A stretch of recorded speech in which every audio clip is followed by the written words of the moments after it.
Hey guys and welcome back to my channel. This is part 4 of What If Naruto Life has been turned into a RPG game. Before we begin, don't forget to like, share and subscribe, and also go and support the author, link in description. The next day. Taijutsu Sparring Circle, Konohagakure Ninja Academy. Naruto dodged out of the way of the incoming fist, diving in close to his opponent and driving an elbow right into Shino's solar plexus, making him fall back with a grunt and wheeze. Damn Shino. You're tough. The blonde boy said, appraising Ly. Thank you, Uzumaki-san. The Aburame heir said in a monotone, you are stronger than you appear to be. I shall have to try harder. Bring it. Naruto grinned. Shino was a nice guy, totally non-judgmental and calm. He could use some help in modulating his voice though. This was the first time Naruto had faced against Shino and his family's Kamakiri-style praying mantis taijutsu. As Aburame were primarily mid-range combatants, it was a defensive style that relied on precision strikes and exploiting the weakness in the enemy's style to land blows at critical junctures in combat. It was different from both the Hokage style and whatever style Sasuke Tem used, as both of those were either neutral or offensive styles. The spar continued for a few minutes before Naruto kicked Shino's legs out from under him and placing a heel on his throat, which would allow him to crush it and leave the boy to suffocate if this were a true fight. Cease. Iruka-sensei declared, the winner is Uzumaki Naruto. Congratulations. Yada datbayo. Naruto grinned before he removed his foot from Shino's neck and extended a hand to help him up. The Aburame heir grasped it and hauled himself up before both he and Naruto made the sign of reconciliation. Your skills have made a determinable improvement, Uzumaki-san. Shino stated, I shall have to up my training to compensate. Looking forward to seeing the results. The blonde orphan smirked. As they both exited the sparring circle, Naruto surreptitiously closed the window that had popped up. Congratulations. The quest Catch the Fly has been completed. You successfully defeated Aburame Shino in a sparring match. Quest reward. Plus 500 XP, plus 200 reputation with Aburame Shino, plus 1000 Ryo. Bonus reward. First sparring victory. Advanced Hokage-style taijutsu, skill book. The last part made Naruto's mood sour slightly. The only reason that this was his first victory in a spar was that he had always been pitted against Sasuke Tem before now. As much as it burned Naruto to admit it, the Uchiha was way more skilled at taijutsu than he was. Worse, Sasuke was using what had to be a clan taijutsu style rather than the Hokage style, so his strength, toughness and dexterity bonuses were very likely to be higher than his own. Still, now that I have this new skill book, I can upgrade my taijutsu once I max out the intermediate Hokage style that I'm using right now. He thought. Sasuke smirked as he watched Naruto out of the corner of his eye. It was right that the Dobi would become stronger after getting his butt kicked by him all the time. If his rival didn't keep getting stronger in pace with him, there was no point in having him as such. A slightly puzzled Naruto closed a window informing him he had gained 50 relationship with Uchiha Sasuke. Meanwhile, Mizuki was cursing at him vilely behind his teacher mask, and wondering how to sabotage him now, when he had seemed to have catch on to all of the tricks the Chunin had pulled up until this point. He was performing his taijutsu kata perfectly, his throwing form was spot on and Mizuki daren't risk another mistaken test mix-up after the last time. Iruka's becoming suspicious, tch. The man thought, it can't be helped. I'll just have to back off for a couple of months. It isn't as if the demon will become too strong by the end of that time. As he thought that, the strap on his sandal snapped. A complete coincidence. After the academy. Ichiraku's ramen stand. And then, blam. I had him beat. GG. Naruto said to the Hokage, who listened indulgently as they waited for their ramen. A well-earned victory, Naruto-kun. He congratulated his surrogate grandson. The Aburame taijutsu style is not easily overcome, although I can assure you that Shino-kun will be training hard to become stronger now that you have defeated him once. Really? Shino doesn't seem like the competitive type. Naruto said in puzzlement. True. Most Aburame are not competitive in general. The old man agreed, but while they attempt to be extremely logical as much as possible, they are only human, so things such as competitiveness do tend to crop up every now and again, especially when they're younger. Huh. Makes sense. The boy nodded. It must be hard to be so stoic and logical all the time. I couldn't manage it at all. There are always exceptions to every rule and clan trait. Sarutobi chuckled, such as a Yamanaka who cannot use their mindwalking jutsu or a Sarutobi who cannot use Kaden or Doden ninjutsu. Granted, they might be rare, but they do happen. I'd guess that the clans don't like that. Naruto asked. Sadly no. They usually send the child to the orphanage or set them up with a home and caretaker until they either graduate from the academy or turn 18. The Hokage sighed. I would have made that latter practice a requirement if it were entirely my choice, but the shinobi clans have spent quite some time working on keeping the Hokage out of clan business, so shoot down any law that would force them to do something they do not wish to do.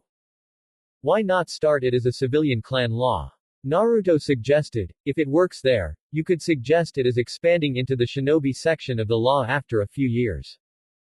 This took the Hokage back. He had never tried that tack, but now that Naruto suggested it, it actually did make more sense. Unlike the shinobi clans, the civilian clans of Konoha mainly focused on stopping any law that might cut into their profits, for the merchants, or support the demon, for the morons. A law such as what Sarutobi had spoken of would be an entirely civilian matter if he proposed it Naruto's way, meaning that the opinions of the shinobi clans would be discounted and they wouldn't be able to vote about it. Plus, with a few years of success in the civilian system, it would be harder to argue against it rather than a completely untried and untested law. I may very well do that, Naruto-kun. He said thoughtfully, mentally tallying the resources needed to execute such a law and finding them to be well in place should the law pass. The civilians were very stingy when it came to spending their funding, leaving it to mount up for quite some time, just in case, when Sarutobi knew, for a fact, that it went towards at least one extravagant party per year. This would teach them to be skinflints. Naruto noticed that he had gained a further plus 100 to his relationship with the Hokage and was once again puzzled. He was drawn from his puzzlement by the delicious smell of ramen wafting closer to him. Here's your ramen, Naruto-kun, Hokage-sama. Chuki boomed with a smile as he laid down the bowls in front of his customers. Even the Hokage had to admit that the man was a genius when it came to cooking ramen and his mouth started watering as he gazed at his meal. Itadakimasu. Naruto said happily, tucking into the Ichiraku ramen specialty, the Uzumaki Deluxe. Featuring almost every ingredient you could combine in ramen, with a high-quality broth that blended the flavors perfectly. All in all, it was the most delicious ramen Naruto had ever eaten and he only ate it on special occasions, such as his birthday, if he could make it to Ichiraku's without incident, and any especially good days he had had, which were few and far between. Winning his first sparring match ever counted in his book. How has Asuma been getting along? The Hokage asked in between bites. MMF. He likes the place. Naruto replied, slurping up the noodles faster than most would think was physically possible. No other place has all those training rooms. There's even a shuriken and mid-range jutsu range in the basement. I had no idea about that until he found it. Datbeo. Sounds like him. Sarutobi said in amusement. He always did like exploring his home as a child. It fails to surprise me that continued into adulthood. The Uzumaki boy had visions of a chibi Asuma running around a huge clan compound and had to chuckle at the thought. Then something occurred to him. Nay Gigi. I haven't seen a Sarutobi clan compound around. He said with a thoughtful expression on his face, is there one? Have I just been looking in the wrong place? Is it big? There was a large one, back before the Second Great Ninja War. The Hokage informed his surrogate grandson, it was damaged badly in a sneak attack by infiltrators from Iwagakure and was abandoned. It has since been demolished and new housing built over it. The Sarutobi live in a small compound in the clan residential district now. Well, small for the clan residential district anyway. As for myself, I live in the Hokage Tower most of the time, but go back to spend the night with Asahi and his family every now and again. Aren't you lonely? The boy asked in concern. Sarutobi just chuckled and ruffled Naruto's hair, making him pout. No, I'm not. The Hokage said kindly, I consider each and every member of the village to be my own family, so I'm never alone. Naruto stared at the Hokage in awe. That must be tough when they go nuts and attack people like that guy with the ninjutsu a few months back. I know who you mean. Sarutobi nodded wearily. He lost his brother during the day of the Kyuubi and never recovered from it, drowning his sins away in cheap rotgut day in and day out. That incident was when he finally snapped, I'm afraid. He really took good care of that sword, now I come to think about it. The boy mused, it looked better than new. It was a relic of his brother's ninja career. He cared for it obsessively, only cleaning himself up when he had to polish and maintain it.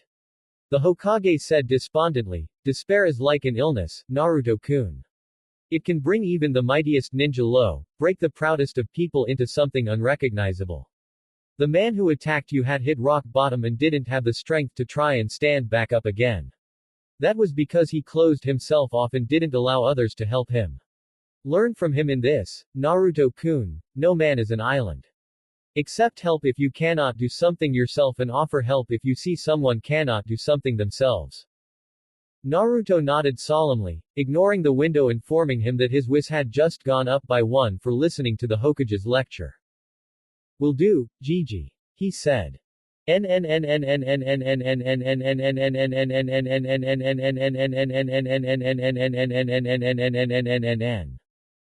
Later. Training Ground 13 entrance. Okay, today's goal is to finally level up to level 15. Naruto pumped himself up as he jogged towards the gate leading into the training ground. He was in good form today after his spar with Shino and he was looking forward to finally getting to that next level. Given how Sasuke was at level 15 and had been for a while, it was safe to assume that there was a level limit that stopped academy students from becoming too powerful. His stat increases were also slowly coming less and less frequently. He was willing to be that they would stop once they reached a certain point as well. With still 3 or 4 months left until graduation, it was going to become tedious if he couldn't level up. Well, I guess I can focus on mastering my jutsu if that happens. He reasoned to himself. He didn't like the idea of only being able to train his jutsu, but he could see how useful it would be to have them all maxed out, or at least on the way there. Entering the first area, the blonde orphan frowned. Although he didn't like the cliché, it really was too quiet in the forest. No birds chirping, no sound of the mutated squirrels fighting each other, nothing. Had someone come in to do some training of their own and killed them. Drawing a kunai, he continued his advance into the training ground, senses screaming at him that something stank about this situation. As far as he knew, he was the only person who used TG-13 for anything, and he was certain his Gigi would have let him know that he was sending someone in to clear the place. Very suspicious. Not a single attack. Yep, someone's been through here and cut down all the chakra mutations. Naruto thought nervously. His instincts were currently screaming at him that this situation was abnormal and that he should get out of there as fast as he could. And that he should eat some ramen, but that was normal for him. Leaving the first area and moving to the second, Naruto was yet again struck by how uncannily silent the training ground was, without the usual sounds of animals and chakra mutants filling it. Even the wind was silent, removing the usual background sound of rustling leaves that was almost omnipresent in Konoha. It was, really unsettling. Yo, brat. The muffled voice of a man startled Naruto as he seemed to melt out of the tree in front of him. He wore a cloth mask over his face and had a battered Konoha Hitai 8 on his forehead. Much to Naruto's mild horror, he also wore a black spandex jumpsuit that showed that he had definitely eaten all the pies.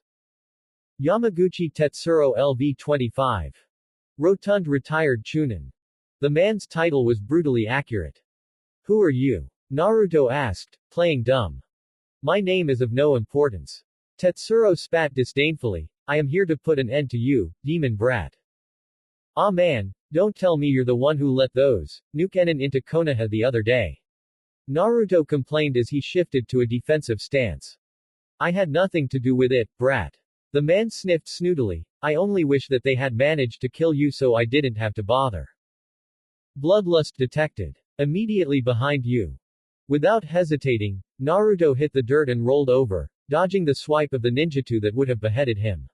A man dressed similarly to Tetsuro gaped at him for a moment before Naruto lashed out with his right leg, slamming his foot right into his assailant's groin. Letting out a mix between a pained moan and a yell of outrage, the man crumpled to the ground and assumed the fetal position, cupping his battered family jewels as he whimpered in pain. Tadakatsu Tomo LV-20. Retired genin.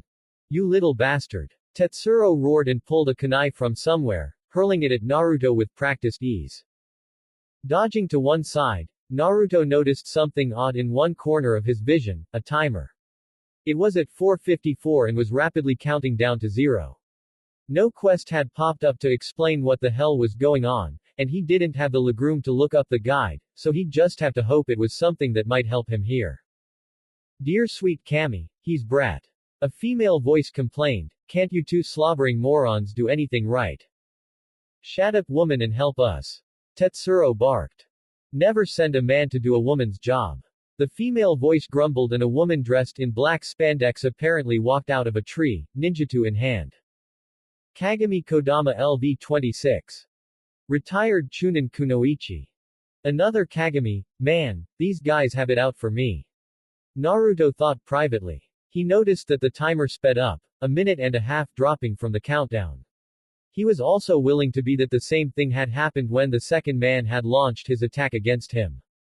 302. I don't suppose you people would be willing to tell me why you're doing this. Naruto asked casually as he shifted his grip on his kunai and tried to keep an eye on all three of the enemy at once. You already know what you did, demon. Kodama spat darkly, now die. She lunged forwards and tried to impale Naruto on the blade of her sword, but Naruto was able to dodge away from the woman's attack, muttering, observe.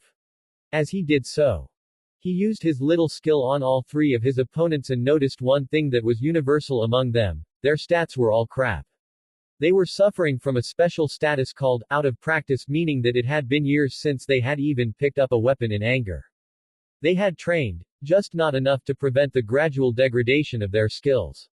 The guy who had been a genin was particularly bad. Naruto dominated him in every category aside from luck. Ya know, you guys kinda suck at this whole assassination thing. He remarked as he dodged another swipe of a ninjutsu with relative ease, but before we really get into this, I have got to ask, why the hell are you all wearing spandex? There was a moment of infuriated silence as the two upright attackers seemed to glare at him for daring to mention the spandex. Well, we can't exactly wear proper shinobi outfits, can we? The prone man groaned, oh, my fucking balls. Oh, stop massaging your balls and stand up already. Kodama said impatiently, men. I swear. Hey, you try having your vitals kicked by a brat. Tetsuro protested, let me tell you, it's no fun. Oh, just shut up and kill the brat already. Kodama snarled. Tomo finally staggered to his feet, although he was walking very gingerly and wincing every now and then. It made Naruto feel slightly guilty to have broken the rule of the unspoken bro code, never use the nutcracker. 003. 002. 001. 000. A loud buzzer echoed in Naruto's ears as the clock hit 0 and abruptly, the field flickered and shimmered before a pair of chakra mutations appeared in the forest, ones he recognized. Berserk Fox Squirrel, and Mogura Wagura. He breathed in dread. The two boss monsters that had taken him everything to defeat separately now stood together, looking even meaner than the last time he had faced them, and for good reason. LV-20 Berserk Fox Squirrel. LV-21 Mogura Wagura, the massive mole. Oh come on. I killed them already. He yelled loudly in exasperation, as well as a little fear. The levels of the two monsters had been really boosted for some reason. Warning. Due to oversaturation of chakra by more than one Chunin level shinobi or more than 3 genin level shinobi for an extended period of time, the strongest variants of the strongest monsters in areas 1 and 2 have been summoned. While within your capability to slay, they also receive bonuses to their stats for every person above Chunin level in the training ground. It is advisable to flee at this point in time. What the hell are those monsters? Why are all of you here? Weren't you supposed to be keeping an eye on the perimeter? How should I know, dumbass? Standing squabbling in the middle of the forest were 14 adults, all wearing black spandex. All of them were retired Chunin or genin, which really explained why the timer had started so low. With 14 ninja and kunoichi pumping out chakra with presence concealment jutsu for who knows how long, it wasn't any wonder that they'd somehow supercharged the chakra mutations. I'm outta here, he said and sped away. Get him. cried most of the idiots who had caused the situation in the first place. They charged after the blonde orphan, ignoring the mutations. After all, they had killed the others easily. Why would these be any different? Big mistake. With a shrill screech of rage, the berserk fox squirrel launched itself at the closest person to it, digging in its claws and attempting to rip at his throat. He screamed and thrashed his arms, sending the creature flying off of him with a solid punch to its jaw. Fuck. What the hell? He screamed. While the attention of the majority of the adult shinobi fell on the overt threat, Mogura Wagara tunneled underground, emerging to drag another one of the spandex-clad ninja underground with a scream. Son of a bitch. Why is this happening? It's your fault, you morons. Naruto roared before he ran headfirst into an invisible wall. Swearing like a sailor and rubbing his abused nose, he glared and observed it. Average barrier ninjutsu. A barrier made of pure chakra energy. It is used to either keep people out or keep someone inside the location encased by the barrier. This particular one is of average strength and can be destroyed by overloading it with chakra-based attacks. In other words, launch a lot of ninjutsu at it and watch it shatter like a glass wall. Doer, 1500. Regeneration, 50 doer per minute. Special skills. Resist ninjutsu, 30%, resist physical, 30%. Hell in a handbasket. Doten, Iwa Bunshin no Jutsu. Naruto growled, slamming a hand on the ground, causing 15 clones to shoot up from it in an explosion of earth and grass. Bombard the damn barrier so we can get out of here. He ordered them. I'll hold off the moron brigade and the damn mutations. As the Iwa Bunshin started to volley Gansetsuken and Dongan at the barrier, Naruto turned around to see that the group of ninja retirees had somehow managed to save their kidnapped friend, but were only barely able to fend off the rampaging squirrel and marauding mole. Might as well help them. Naruto thought with a sigh. Futon, Senfukyu. Raising he hand to his mouth, he fired 3 swirling balls of wind at Mogura Wagara, which slammed into its nose. The giant mole unleashed a pained screeching wail of pain and sent 3 of the spandex-clad ninja retirees flying with one swipe of its paws. Ga. Gubu. Ie. Damn you, demon brat. One kunoichi yelled at him. Right, you and you, handle the damn squirrel. You and you hold off the supersized mole. The rest of us will do what we came to do and kill the demon brat. The spandex brigade obeyed her, 2 men drawing their ninjutsu to deal with the berserk fox squirrel while 2 other men and a kunoichi moved to contain Mogura Wagara. The rest turned to face Naruto, who snarled at them. Once again, just to be absolutely clear here, this is your fault. He shouted angrily, gesturing at the 2 powerful mutations. And how do you figure that out, demon brat? Tomo asked condescendingly. Because this place was closed for chakra saturation, numbskull.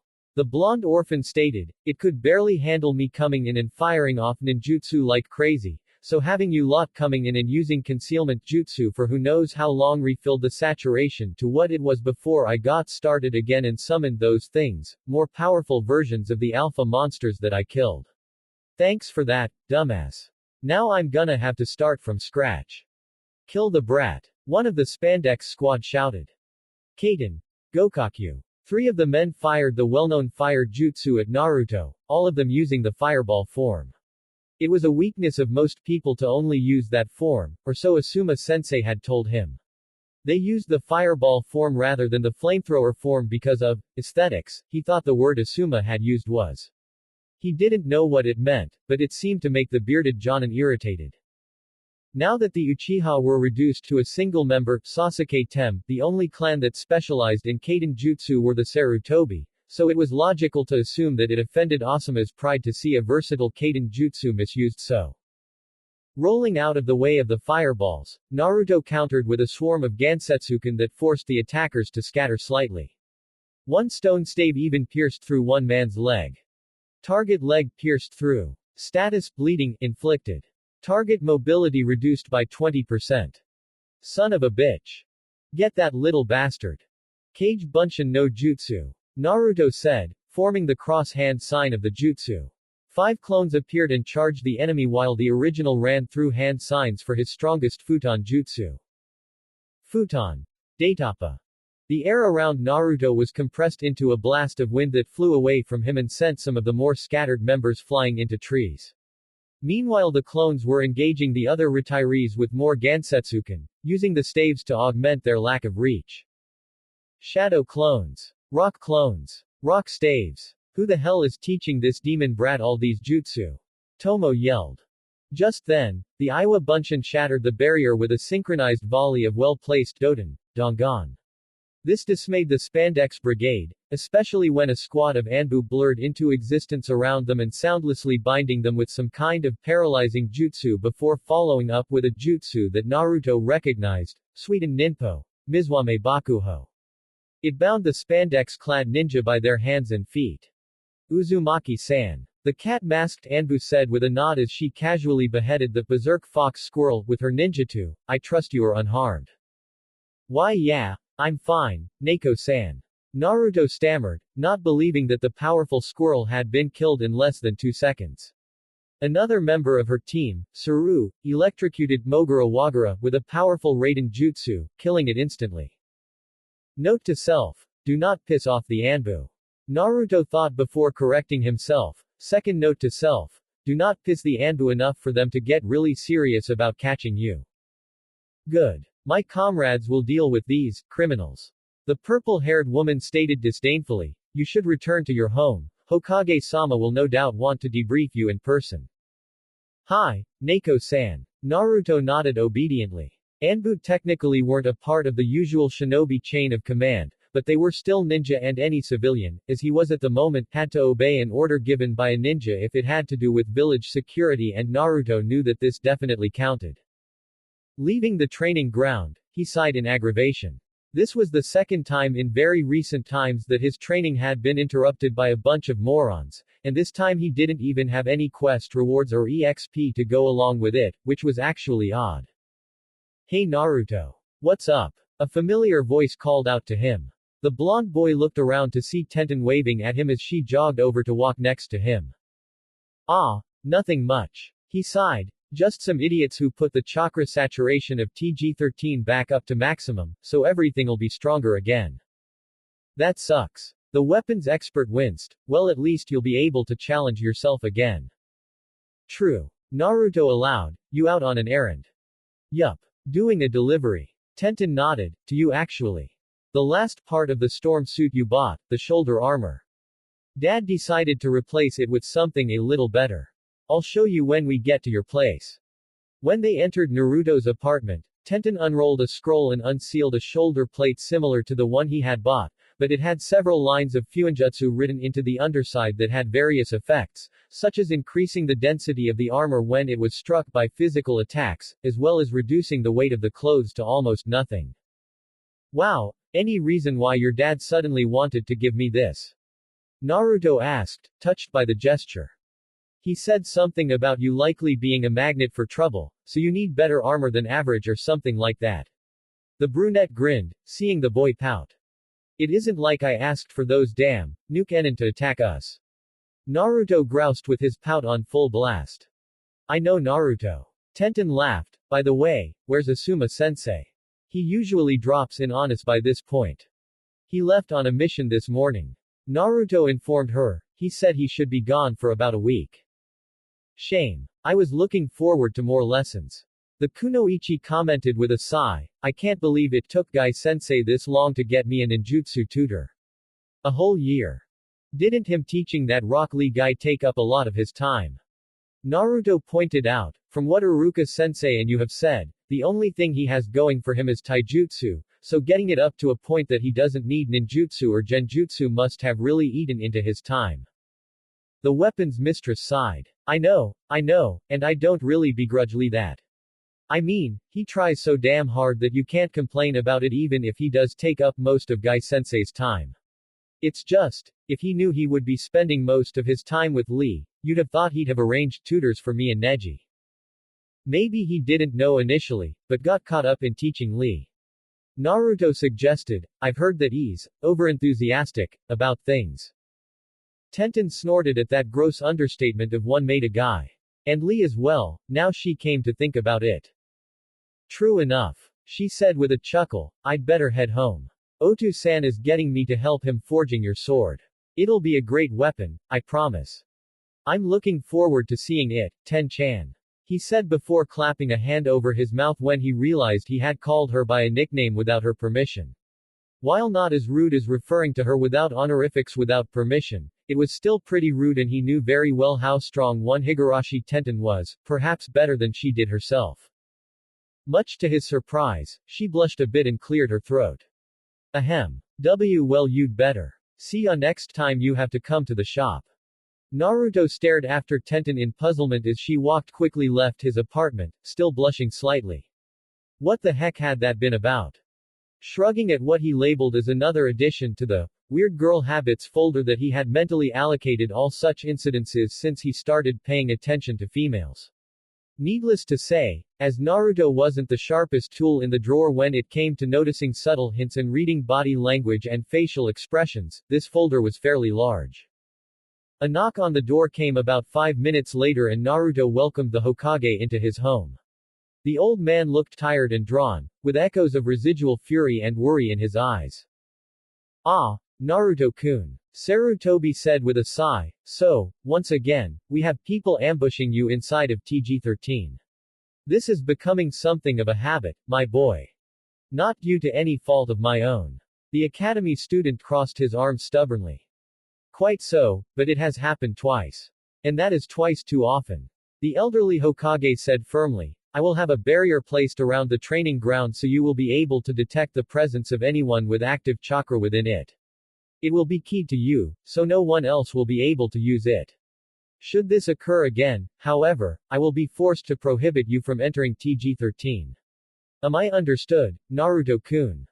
Hi, Gigi. Naruto replied, not happy about it, but understanding his grandfather figure's position. Very good. Now, the Hokage sat on an armchair, please tell me your side of the story. The 14 morons have cut a story from white cloth, I am sure, so hearing your side will be enlightening. Naruto launched into a tale of his time in the training ground today, what little of it there was, and what the spandex-clad weirdos had done, as well as a modest account of his own actions to take care of them. What I don't get was why they were wearing spandex of all things. Naruto added once he finished.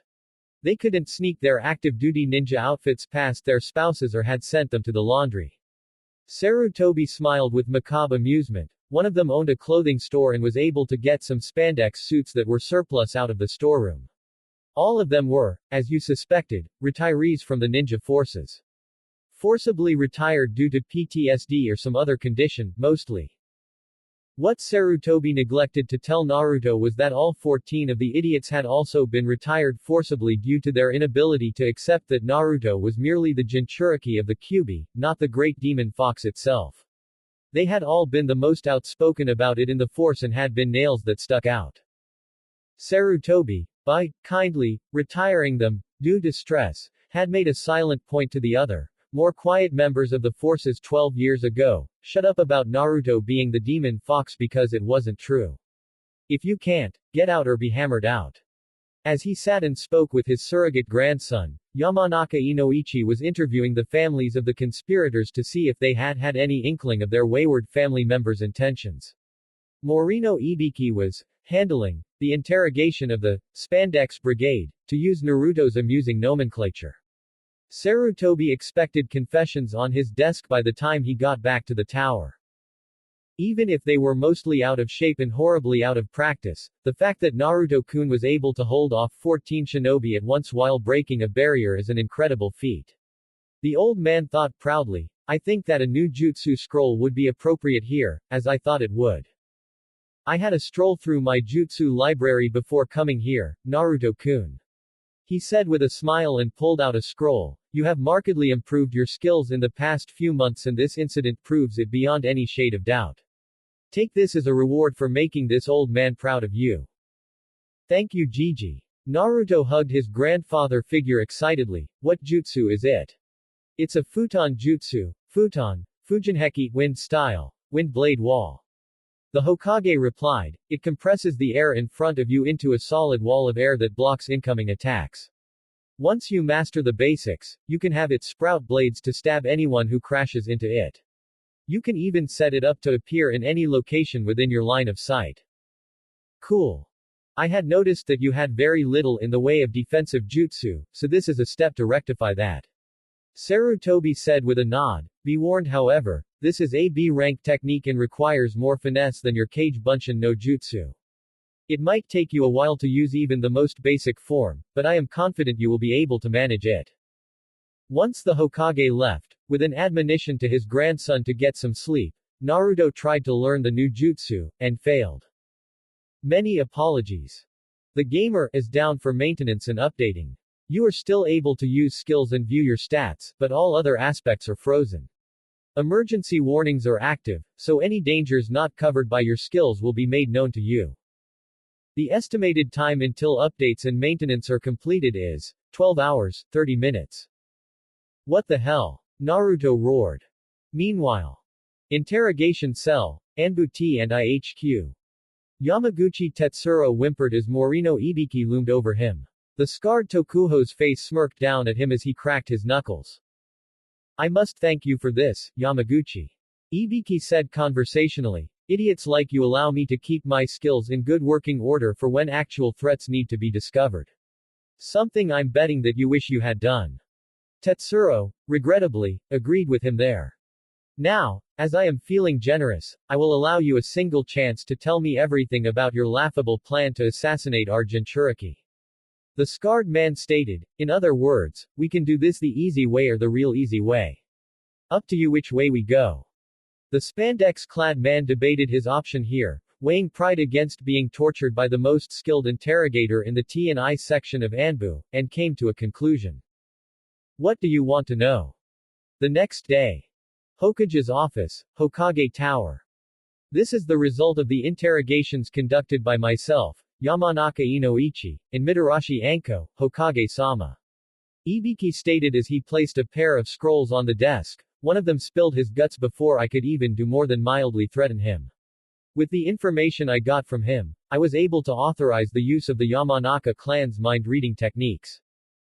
The scarred man regretted the fact that it was illegal to use the Yamanaka clan's Haijutsu on Konoha citizens with only the suspicion of wrongdoing or even minor misdemeanors.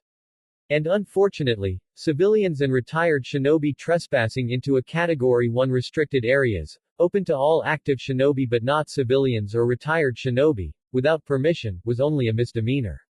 Using a jutsu in a public place was another offense, but since the Kekai ninjutsu they'd used only kept people in or out without doing any damage, it was catalogued as a misdemeanor on the same lines as disturbing the public peace. Taken on their own, both actions were fairly minor crimes that would have resulted in the group only facing fines and possibly a few days in holding cells. If someone hadn't spilled the beans anyway.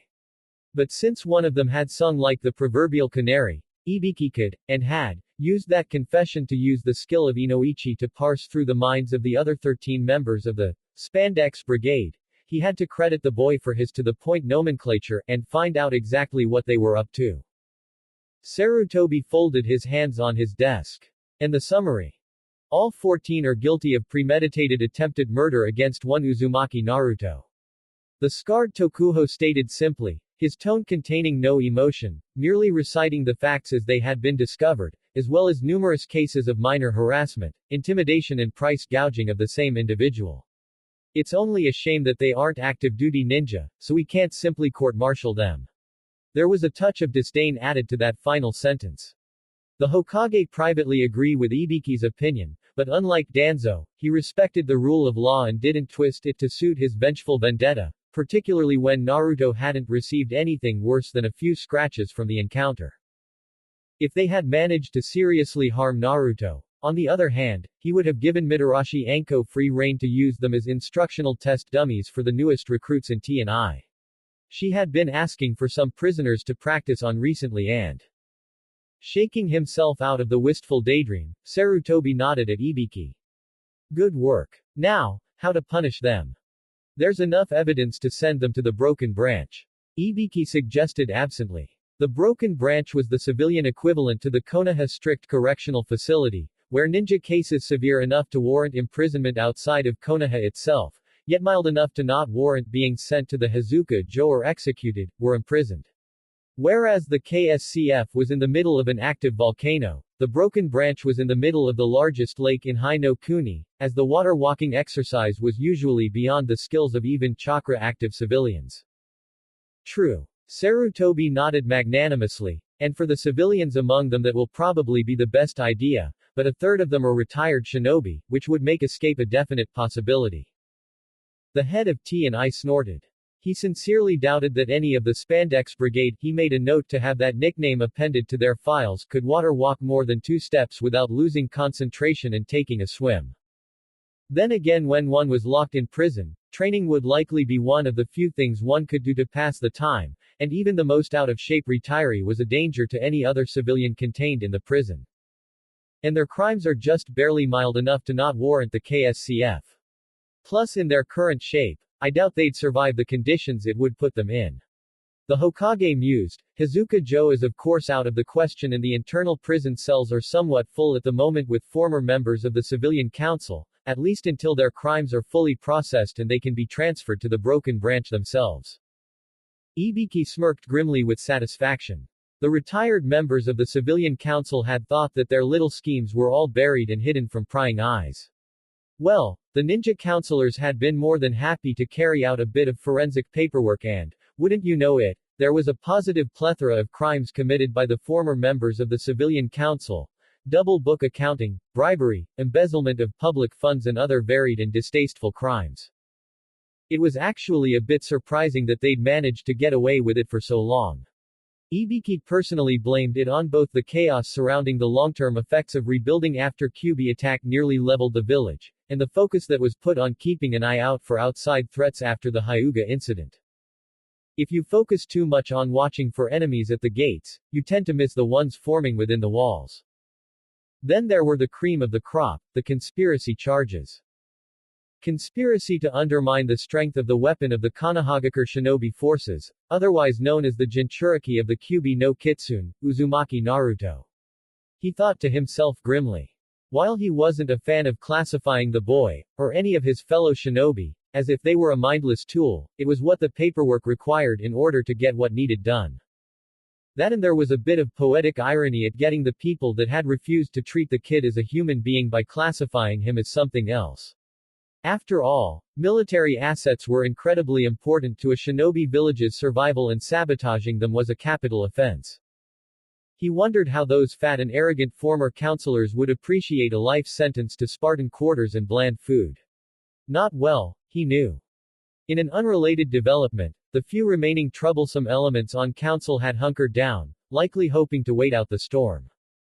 There are still free cells in the maximum security wing, he pointed out.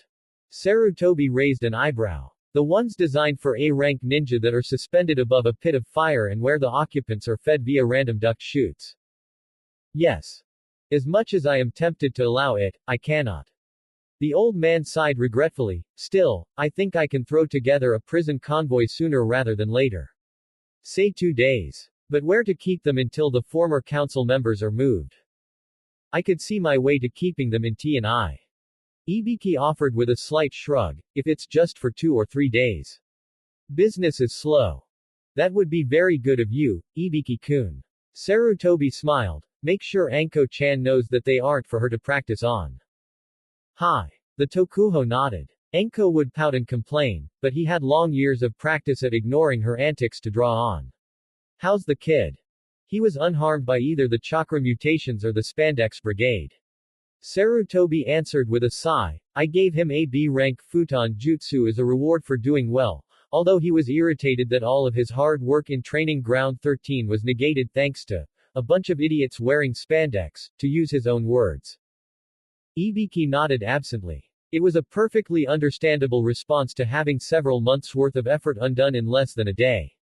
Particularly, when it's due to someone else interfering. He still plans to tackle it again. Of course. The Hokage smiled at the memory of the determined set to his surrogate grandson's jaw as he declared his intent to conquer the 13th training ground. Once Naruto-kun sets his mind to something, it is very, very rare that he is dissuaded or prevented from accomplishing it. It's a good trait to have in a shinobi. A lot of the brats these days don't have the grit needed to keep to it. Ibiki agreed absently. With your permission, I had better be getting back to T&I. Enko will be getting antsy by now. By all means. Sarutobi nodded. The last time Enko got antsy, she went on a sake and dango binge that took 3 of her monthly paychecks to cover. As Ibiki left the office, Sarutobi regretfully returned his attention to his never-to-be sufficiently bedamned paperwork. He longed for the chance to sit back and read one of Jiraiya-kun's masterpieces, Ika Ika, but the necessities of this damn job prevented him from doing so until after lunch, at the earliest. Uzumaki Naruto's apartment, Amekage Apartments. A single eyebrow twitched as one Uzumaki Naruto stared at the display in front of him, which persistently insisted that there was still a good 6 hours left before the update was complete, whatever a system update was when it was at home. Aj. He groaned, what a pain in the ass. Looking around his living room, he got up and padded, dressed in his relatively new training clothes, into a modestly sized room that had been the smaller bedroom of the apartment. He had converted it into a sort of armory shortly after moving in. All of his kunai and shuriken were stored here, when he wasn't at the academy or in a training ground, which freed up room in his inventory. Also there was an older mannequin that had what Tenten and her father referred to as the storm armor on it. Naruto had placed the updated armored shoulder pad atop the top section after he had received it from the weapons mad girl. He had to admit that the dark royal blue of the suit looked intimidating. He doubted that he'd bother with the suit for the lowly D ranks that would make up the majority of a genin's early introduction to the life of a shinobi. He'd noticed several groups of genin running around doing various chores while being supervised by a jonin and had, thanks to his boosted int, connected the dots. Thank you, gamer. He'd have to find a suitable D-rank outfit, which required another visit to the Higurashi store at some point. After accidentally calling Ten-chan, the previous day, he was a bit worried about that.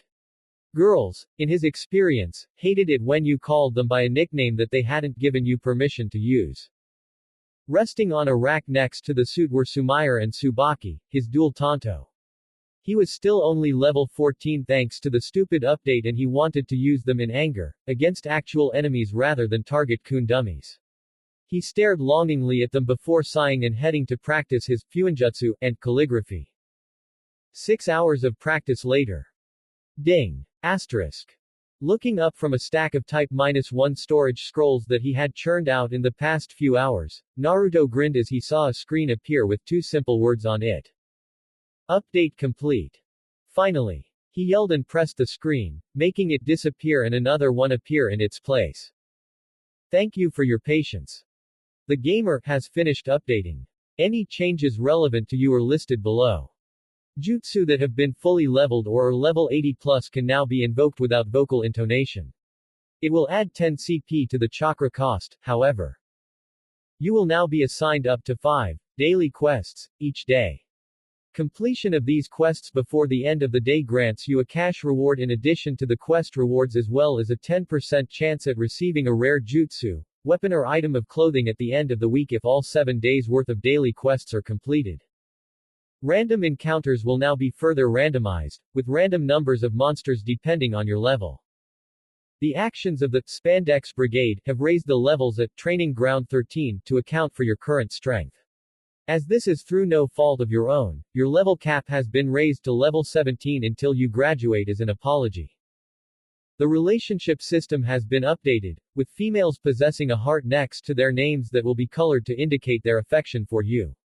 Black for negative feelings, gray for neutral feelings, blue for positive feelings and pink for romantic feelings. Additionally, if that person is in love with you, the heart will expand and contract slowly. Note that the color indicates only the general area of the person's feelings for you, not the exact level. For that, please regard the relationship screen. At the end of the day, you will be shown a list of all levels earned in skills and jutsu on that day. This is to allow you to gain an overall grasp of your leveling habits. A copy of all jutsu that you know has been placed in your inventory so you can find them, and then inform the Hokage. These duplicates cannot be absorbed to learn a jutsu or improve your understanding of the jutsu. This will also be done for all future jutsu that you learn. Naruto whistled. Those were some impressive updates. He didn't understand why the entire gamer needed to be disabled to have all of these updates put in, as it had that auto-update thingy, didn't it? Meh. Didn't matter. Closing the window, an eyebrow twitched as yet another window popped up in its place. Calculating levels gained over the last 12 hours. Reading Konohagakure Core Eidos logs.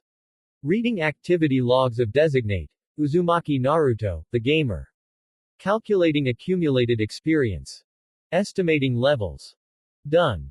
Calligraphy has gained 2 levels. Basic Fuinjutsu has gained 2 levels. Cooking has gained a level. Detect Bloodlust has gained a level. Intermediate Hokage Taijutsu has gained a level. Observe has gained a level. Futon Senfukyu has gained a level. Doten Gansetsuken has gained a level. Holy crap. Naruto whistled, now that's impressive.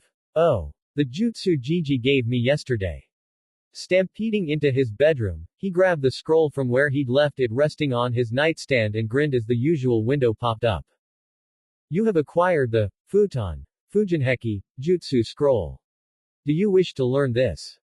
Note. You are now limited to learning 3 jutsu per day.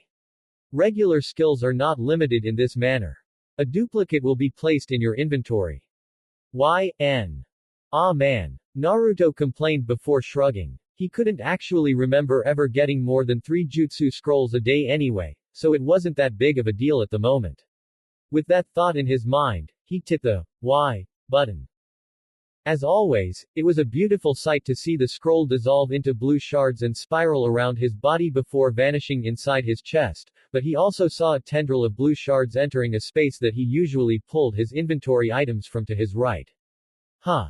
You have learned Futon Fujinheki. Futon Fujinheki active LV1 000. Wind Style. Wind Blade Wall is an advanced application of wind elemental manipulation that initially creates a wall made from condensed wind in front of the user. This is one of the wall techniques, with the others being Doten, Doryuheki, Suiten, Sujinheki and Kaden, Karyuheki. There is no wall technique for Raiden Jutsu. With time and experience, the user can strengthen the wall and even make it cut anyone or anything that touches it with thousands of wind blades that run across its surface, as well as erecting it anywhere within the user's line of sight. Hand signs. Dragon Bird Dragon Rat Dragon Bird. Range. 1 meter from user. Creates a meter-long, foot-wide and meter-tall wall of wind between the user and the enemy. Has 55 durability points. Weak against Kaden Jutsu, doubling the damage of any such jutsu that passes through it. Very effective against Raiden Jutsu. Damage suffered from such jutsu reduced by half. Costs 67 CP to activate and 14 CP per minute to maintain. Naruto winced a bit as the amount of knowledge needed for the powerful wind jutsu flowed into his mind and caused a mild headache. This was only the second B-rank jutsu he had ever learned, so it wasn't all that surprising that learning the details of such a powerful jutsu would cause a bit of pain, at least until he got used to it. I can't wait to give this a try. Naruto grinned, but first. He pulled out a few scroll racks and stacked the scrolls from his inventory on them, with a rack dedicated to each level of jutsu. The E-rank scrolls held the Henge, Nawanuke, Kawarimi and Kakurimi no Jutsu, with most of the rest falling into the C-rank jutsu section. He idly wondered why more jutsu weren't in the D-rank section as he placed his 2 B ranks in their rack.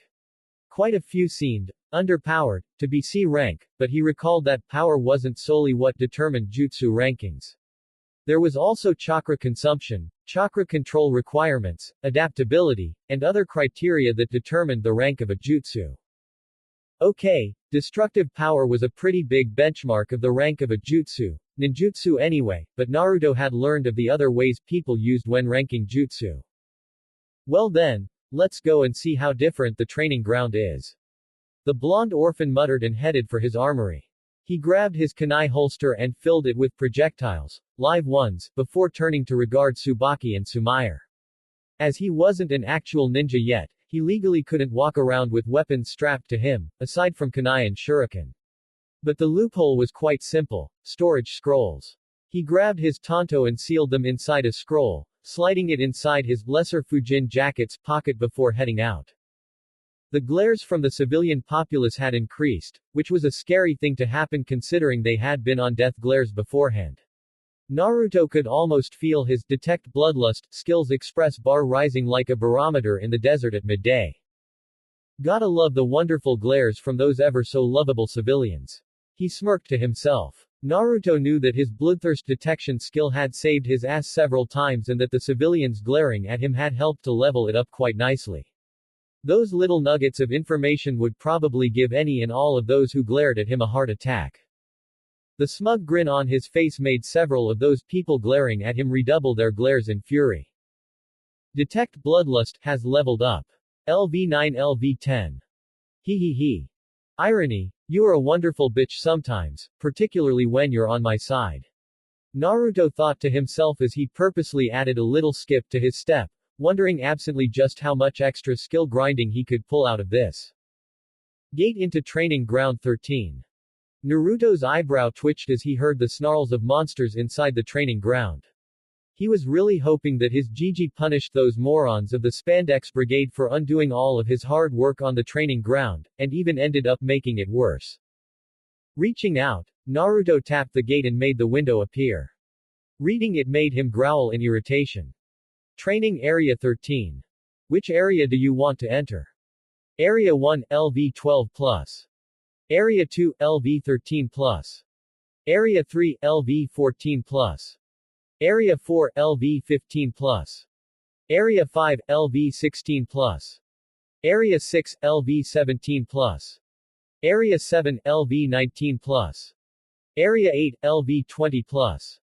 Area 9, LV21+. Area 10, LV22+. Area 11, LV24+. Area 12, LV25+. Area 13, LV27+. The levels of the individual areas hadn't just gone up, they'd shot up like weeds. Area 13 had previously been restricted to level 20 and over, and now it was level 27 and over. Gah, he was going to have to prank someone when he got out of this place just to blow off some steam, he was so pissed. Gamer's mind activated. Calmly does it. He chanted to himself as his temper was forcefully brought to heel. Say what you will, but that power was just too damn useful at times. Reaching out, he jabbed, Area 1 foot, and the gate creaked open, just as eerily as it had done the first time. Squaring his shoulders and palming a handful of shuriken in each hand, Naruto advanced into the first sub-area. In terms of appearance, the forest hadn't changed, but the atmosphere was slightly oppressive. He could almost feel the malice coming from the chakra mutations in the place. Okay, so the original monsters here were squirrels, he muttered as he advanced, wonder if that's different now. Skirting around the trees, Naruto spotted an iron-banded wooden chest sitting at the base of an especially thick tree that he could have sworn hadn't been there the last time he'd been through the sub-area. Evidently the chakra saturation had mutated some of the trees as well now. Cautiously approaching the chest, the blond boy barely touched it when his detect bloodthirst skill screamed at him to dodge to the left. Throwing himself to the side, Naruto gaped at what had lunged at him. It was, superficially, a rabid red squirrel, except it was as large as the more powerful, gnashing gray squirrels, and had several bone plates across its body that seemed to act like armor in addition to the razor-sharp claws and fangs. LV-12 Ravening Rabid Red Squirrel. So the monsters getting powered up added a word to their names. Weird. With a roll, a jump and two well-trained flicks of his wrists, Naruto pelted the squirrel with 10 shuriken all at once from a meter in the air, something he had never tried before. Usually it was only 3 shuriken per hand, not 5, so he was looking forward to seeing if he developed a skill from it.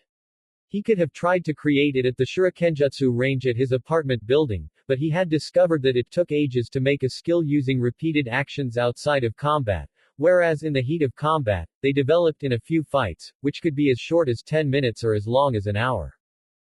The threat of being harmed by the chakra mutations was somehow not a concern for Naruto. The giant chakra mutation, now the size of a large dog, shrieked as several of the metal-throwing stars pelted its body, sinking deep into its flesh. Once it recovered, it glared at Naruto and bared its fangs before pouncing at him claws first. Drawing a pair of kunai, Naruto danced around the mutation, scoring cut after cut on it while avoiding the swipes of its claws and froth-filled mouth. Although it did score a couple of glancing blows on him, the ravening rabid red squirrel finally fell, covered in cuts. You have defeated a ravening rabid red squirrel. You gain 300 express. As a result of a specific action, you have learned the cluster throw skill. Cluster throw active LV1 000. Throw enough mud at a wall, and some of it will stick. That is the basis behind this little technique. It is only usable with shuriken and kunai. By throwing 5 shuriken kunai from each hand, you can deal great damage to the enemy. While it is possible to combine this technique with quick draw techniques, it is impossible to gain the full effect from them without possessing a holster on each leg. 50% chance to fumble the shuriken. Adds +2 to the damage of each shuriken that strikes its target. User suffers from an aim penalty of -5 to hit at long and medium ranges. As a result of repeated actions, you have learned the Short Blades Mastery skill. Short Blades Mastery passive LV1 000. A short blade is defined as any bladed weapon the length of a tanto or shorter. These weapons include tanto, yoroidoshi, kabutowari, kaken and kunai. All of these weapons are seen as being weak or useless compared with larger weapons, such as swords, spears or even maces, but in the hands of a master, these short weapons can be just as deadly. Adds +1 to all damage dealt by the user while wielding short blades. All skills involving short-bladed weapons have a 5% higher experience gain. The chance of learning skills involving short blades is raised by 10% while wielding them. Okay, this is so damn cool. Naruto grinned. Now what's in this chest? Opening it was rather interesting. Golden light shone from the contents for a moment before dimming and fading away, revealing a belt with a bronze circular buckle, a stack of Ryo notes and a necklace shaped like a biwa. Belt of lesser improved muscular regeneration. Accessory. A belt that uses a cunning application of fuinjutsu to enhance the growth and development of the user's muscles. At least that was attempted. What the creator of this item actually got was a belt that improved the regeneration of the muscles after exertion. Needless to say, he wasn't happy about creating this by accident, but it still sold well. His naming sense sucked though. Doer. 60/60ths. While worn, the user's training to do with STR has an increased effect, improving by 25%. Charm of Benzaiden. Accessory. Benzaiden, commonly known as Benton of the Seven Lucky Gods, is commonly depicted with a musical instrument, typically either a biwa or a vina. This charm has been blessed by one of her priests and calls upon her aspect as a goddess of monetary fortune to bring about good luck in monetary gains. This effect raises the amount of money the wearer finds in treasure chests and from fallen monsters. Raises monetary loot from treasure chests and monsters by 10%. Useful. He commented as he pulled the necklace on and snapped the belt closed around his waist before picking up the cash, which looked a bit thicker than it did before he put the necklace on. You gained 450 Ryo. Well then, let's get to clearing out this area. Naruto grinned as he collected the loot from the fallen squirrel, just some Ryo. The act of clearing out the first sub-area of TG-13 was somewhat cathartic for Naruto, who was feeling more than slightly irritated at the Spandex Brigade's stupidity. Hadn't they ever been told not to use ninjutsu in a chakra-saturated area like TG-13 before? It boggled belief. He took down 3 more ravening rabid red squirrels, in quick succession, suffering only minor wounds in doing so, about 50 HP all told. After he collected the loot from the last corpse more Ryo, all he'd been getting from the squirrels, he suddenly found himself in the middle of a clearing and facing 3 chakra mutations, 2 ravening rabid red squirrels, and what looked like a more heavily mutated version of the gnashing gray squirrel. This one had very large fangs and an equally large head to carry them. LV-13 Nasty Gnashing Gray Squirrel. What is with the alliterating naming sense here? Shaking off that thought, Naruto charged in with a kunai in each hand. With a snarl, the gray squirrel seemed to order the smaller red ones forward to countercharge him. Dodging 2 red squirrels at once was hard work, much harder than when he only had a single opponent. Fortunately for him, the chakra mutations had all the teamwork of a slab of butter and a saw, i.e. none whatsoever. This allowed him to make the two squirrels attack each other some of the time when they swiped and missed him. Eventually, Naruto managed to wear the two down and jam kunai into the back of their heads, killing them. He had a moment to bask in the glory before he got bowled over by the charge of the nasty gnashing gray squirrel. He was forced to leave his kunai in the heads of the ravening rabid red squirrels, as he grappled with the gray monster, which was at least half again as big as its weaker companions. Get. Whack. Off. Wham. Of. Thwack. Me. Naruto roared as he punched the chakra mutation's throat multiple times to emphasize his words. At the last blow, the squirrel finally retreated back with a leap, spitting out flecks of blood that stained its massive teeth. Fuck this. Naruto growled and ran through some hand signs, futon, senfukyu. Bringing his right hand up to his mouth, he fired off 3 wind spheres at the squirrel. It managed to dodge 2, but the third slammed into its tail, severing it when the projectile detonated on impact. The wail of pain from the mutation was deafening. You have blown off a limb. Nasty gnashing gray squirrel is now suffering from the badly bleeding status. Naruto blinked at that. Last time he checked, spiraling wind sphere didn't do that. Making a note to check the entry for the jutsu later, the blonde orphan leapt over to the dead squirrels and ripped his kunai out of their skulls. A passive glance told him that they wouldn't be much good as thrown weapons thanks to the blood all over them. The red squirrels seemed to have developed some kind of thick, sticky blood that reduced the throwing damage of the weapons by quite a bit. That gave him an idea. Discarding them, the academy student ran through more hand signs. Suiten ninpo. Mizwame bakuho. He spat a great wad of the sticky water at the squirrel, who was still shrieking in agony. The massive wad of sticky goop, about the size of a toddler, slammed into the face of the monster with a wet, thud, sound. With a muffled growl, the squirrel tried to bite through the taffy-like substance, only to find its jaws trapped in the goo. It then tried to tear the Mizwame bakuho from its face, only to discover that doing so trapped its forepaws and left it all but helpless. Visions of all the pranks he could do with this stuff danced through Naruto's mind as he threw kunai and shuriken at the squirrel until it died. Oh boy, he was so looking forward to this. You have slain a nasty gnashing gray squirrel. You gained 450 express. You have leveled up. LV14 LV15. You have 5 attribute points to spend. Suiten ninpo. Mizwame bakuho has leveled up. LV2 LV3. Futon. Senfukyu no Jutsu has leveled up. LV2 LV3. Shurikenjutsu has gained a level. LV15 LV16. As a result of repeated actions, you have gained access to the evasion skill.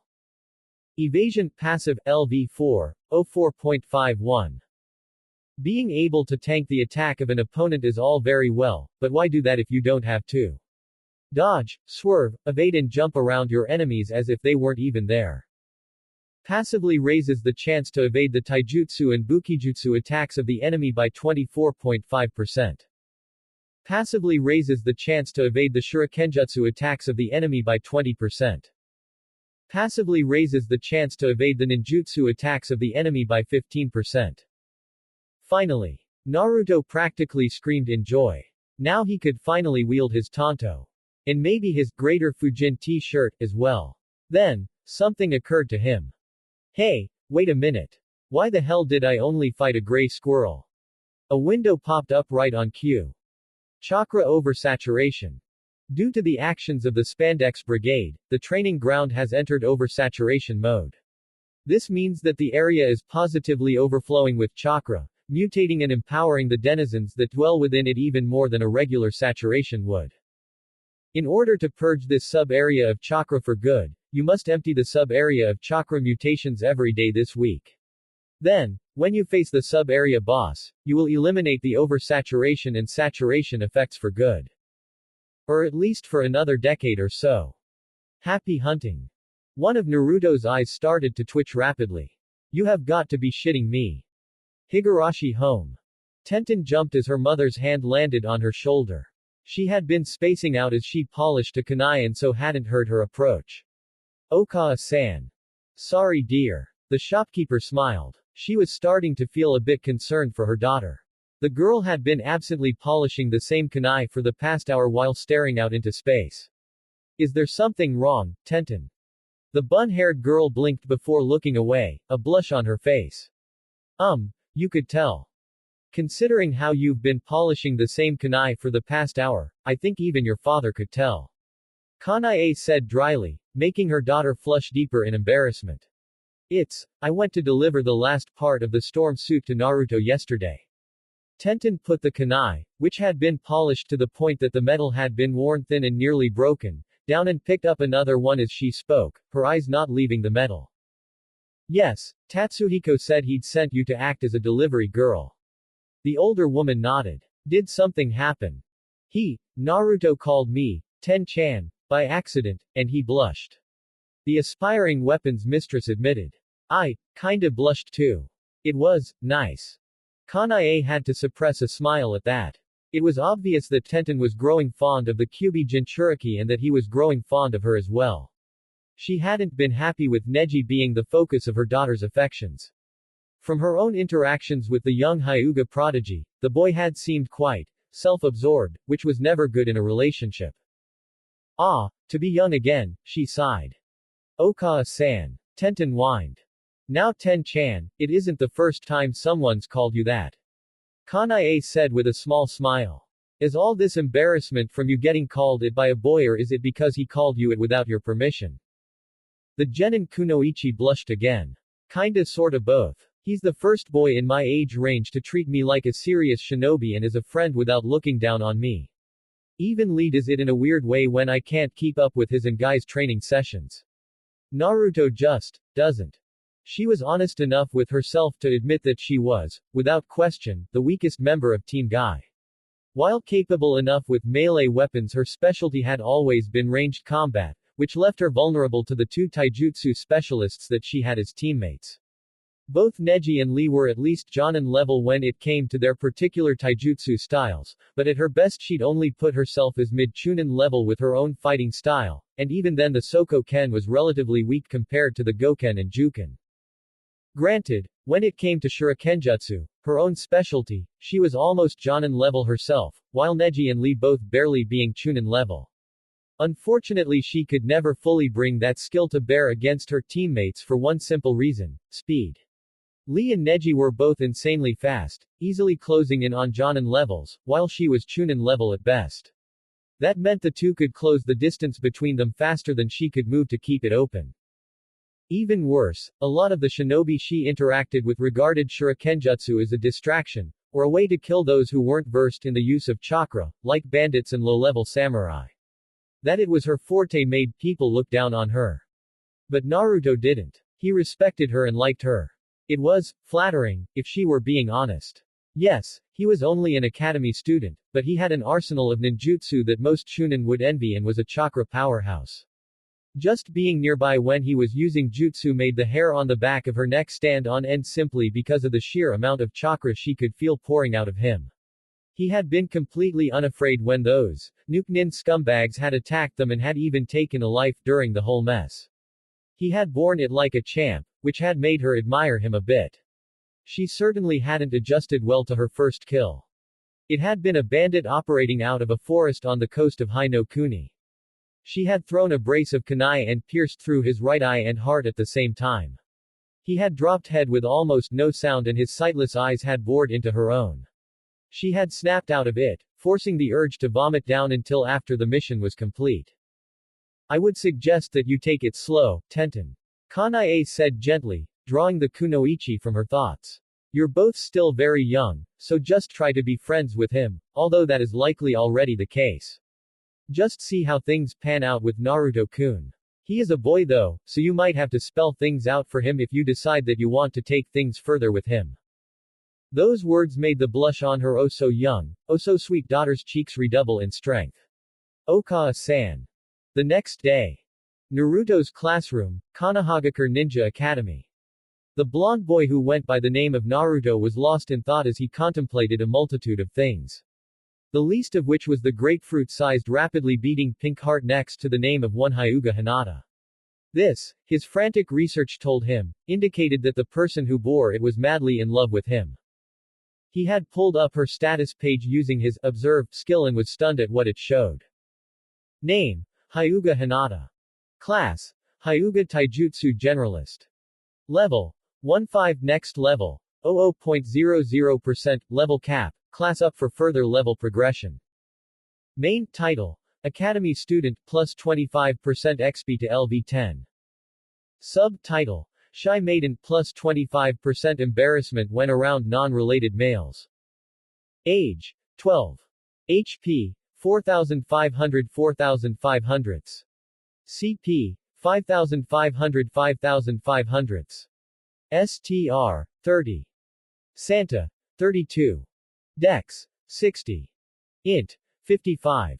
Wis, 58. Luck, 33.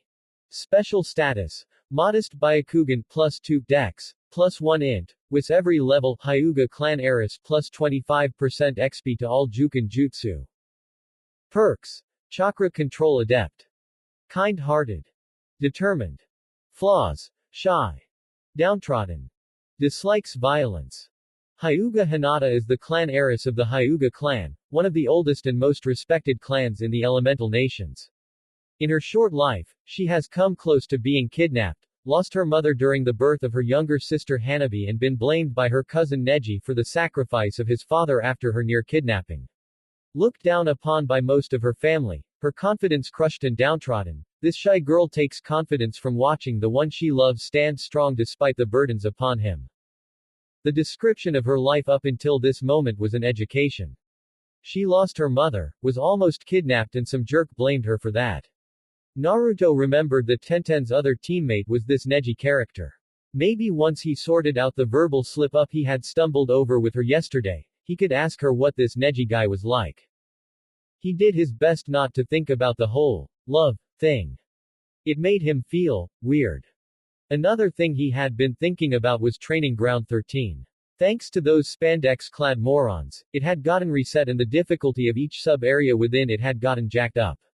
Not only that, he had to go out and cleanse each sub-area for an entire week to get them out of oversaturation mode. This meant that he had less time for everything else he had to do, including his daily quests, which was irritating. One quest he had received this morning had been to simply attend the academy, while another was to score above 50% in all classwork while at the academy.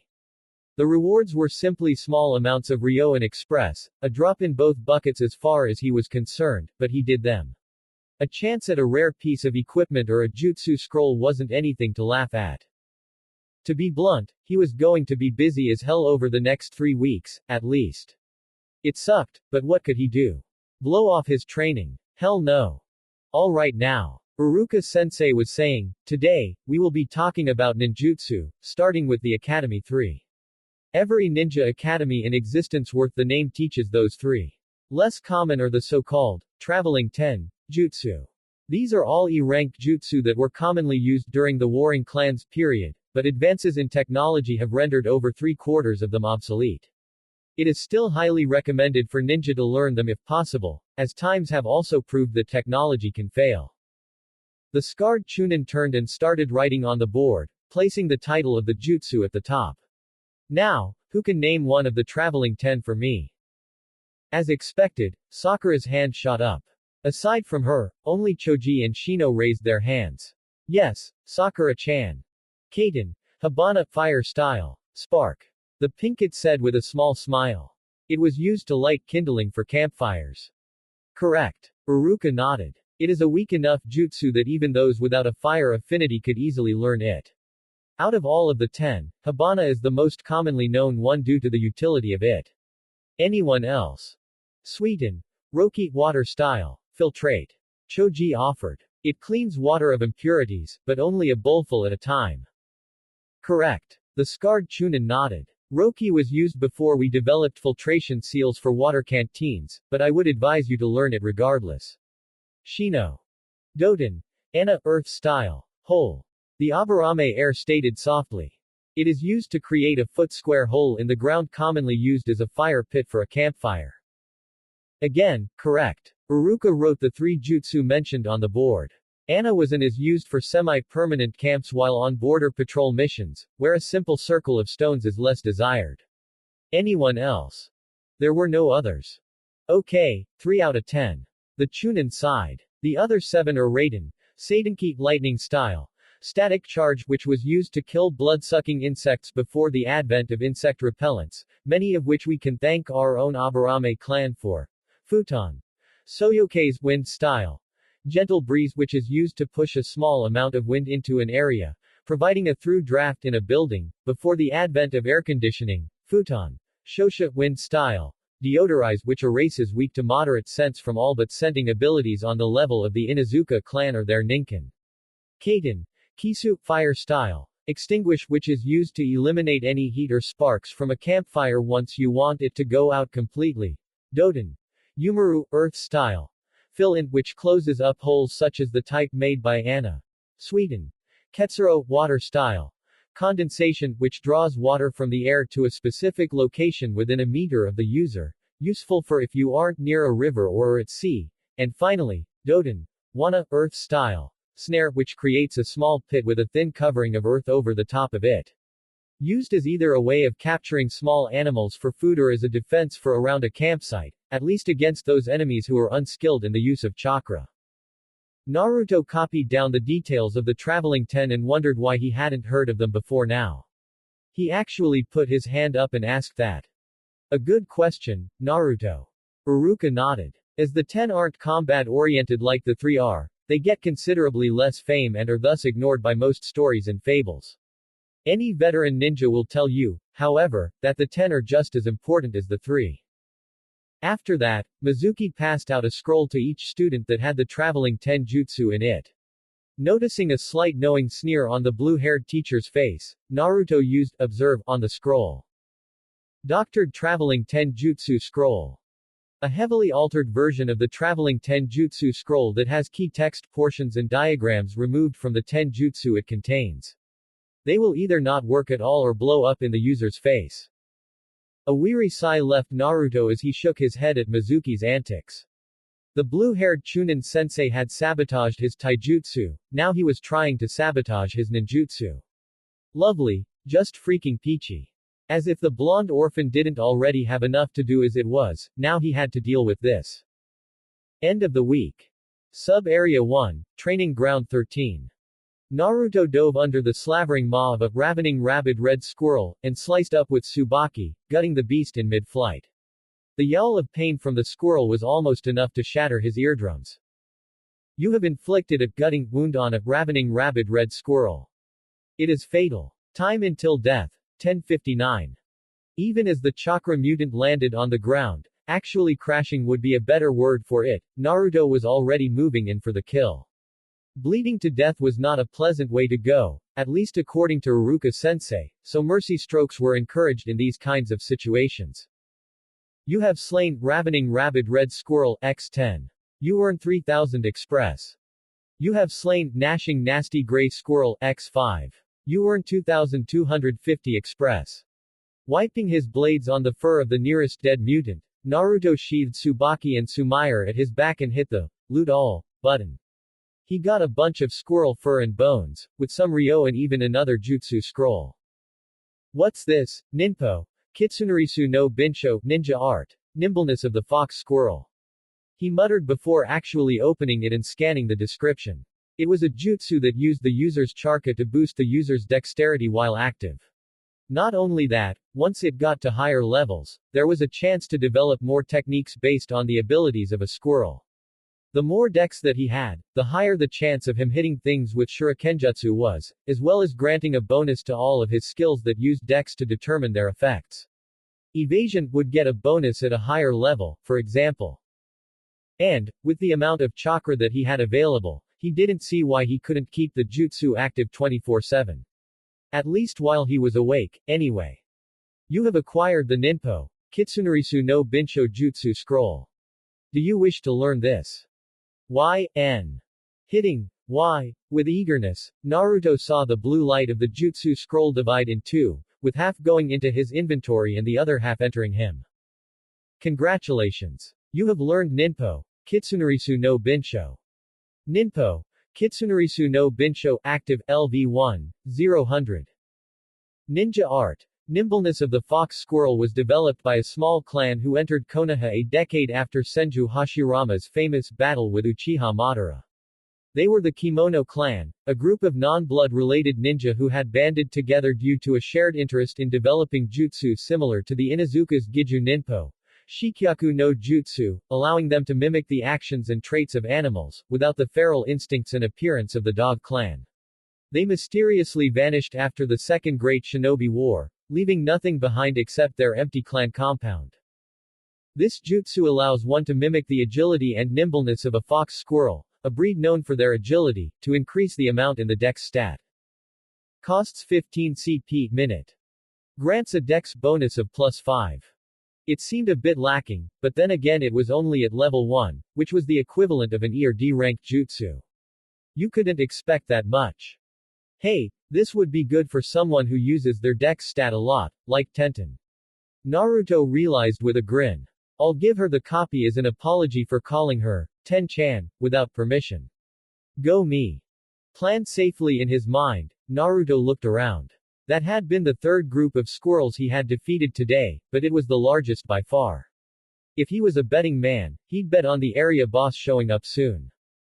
In a flash of movement, Naruto was suddenly standing in a very familiar clearing, where the husk of a split tree stood.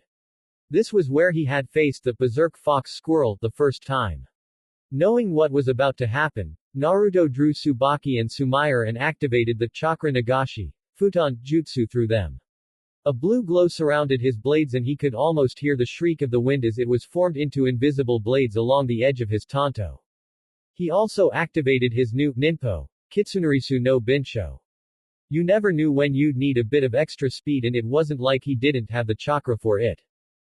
As the last time, a tree erupted from the ground, with a giant squirrel perched atop the topmost branches. Unlike last time, the tree itself was warped and evil-looking. Then Naruto took a good look at the area boss. LV-19 Bloody Berserk Fox Squirrel. Shadow of the Fox. Oh, fuck. Naruto gulped. 4 levels above him and it actually had a title now, as opposed to how it had been when it had been level 7. This did not bode well. Not only that, it looked even more buff than last time, which was saying something. The version that Nako-san had ever so casually beheaded had been more ripped than a professional bodybuilder. With a bestial snarl that sounded as if it came from a far larger beast, the superpowered chakra mutant leapt at Naruto with speed that exceeded his expectations. Fast. He dodged to the side and lashed out with his twin tanto in a scissor motion, the invisible blades biting deep into the beast's flesh. Seemingly able to completely ignore the chakra-infused blades in its side, the squirrel lashed out with one talon-bearing paw, forcing Naruto back again. For a few minutes, Naruto struggled with the bloody berserk fox squirrel, making full use of his evasion skill and counter-attacking when he could, but the chakra mutant was just too fast. The blonde boy leapt over one scything talon to land on the back of the squirrel and proceeded to stab the fuck out of it with first one, then both of his tanto multiple times, making the area boss shriek with rage and pain. Whump. Naruto felt something hit the side of his body and then a brief sensation of weightlessness before tumbling side over side across the ground. Damn it, he'd forgotten about the damn tail. You were struck by the tail of the bloody berserk fox squirrel. You lose 100 HP. Status defense down, inflicted for 120 seconds. Okay, seriously. What the fuck? Naruto gasped as he flipped to his feet. Taking advantage of the distance between him and the boss, he sheathed his blades and ran through 2 series of hand signs in a row. Doten. Iwa Bunshin no Jutsu. Kage Bunshin no Jutsu. Erupting from the ground at his command, 20 rock clones shot towards the surprised boss monster, with the 8 shadow clones starting a barrage of Gansetsuken, Dongan and Senfukyu that rained down on the oversized monster. Naruto noticed that his rock clones were using Chakra Nagashi, Doten, in order to further increase the strength of their rock tanto blades and Gansetsuken strikes. He hadn't realized that you could use the Doten variant of the Chakra Nagashi jutsu through a construct like the Gansetsuken. You learn something new every day.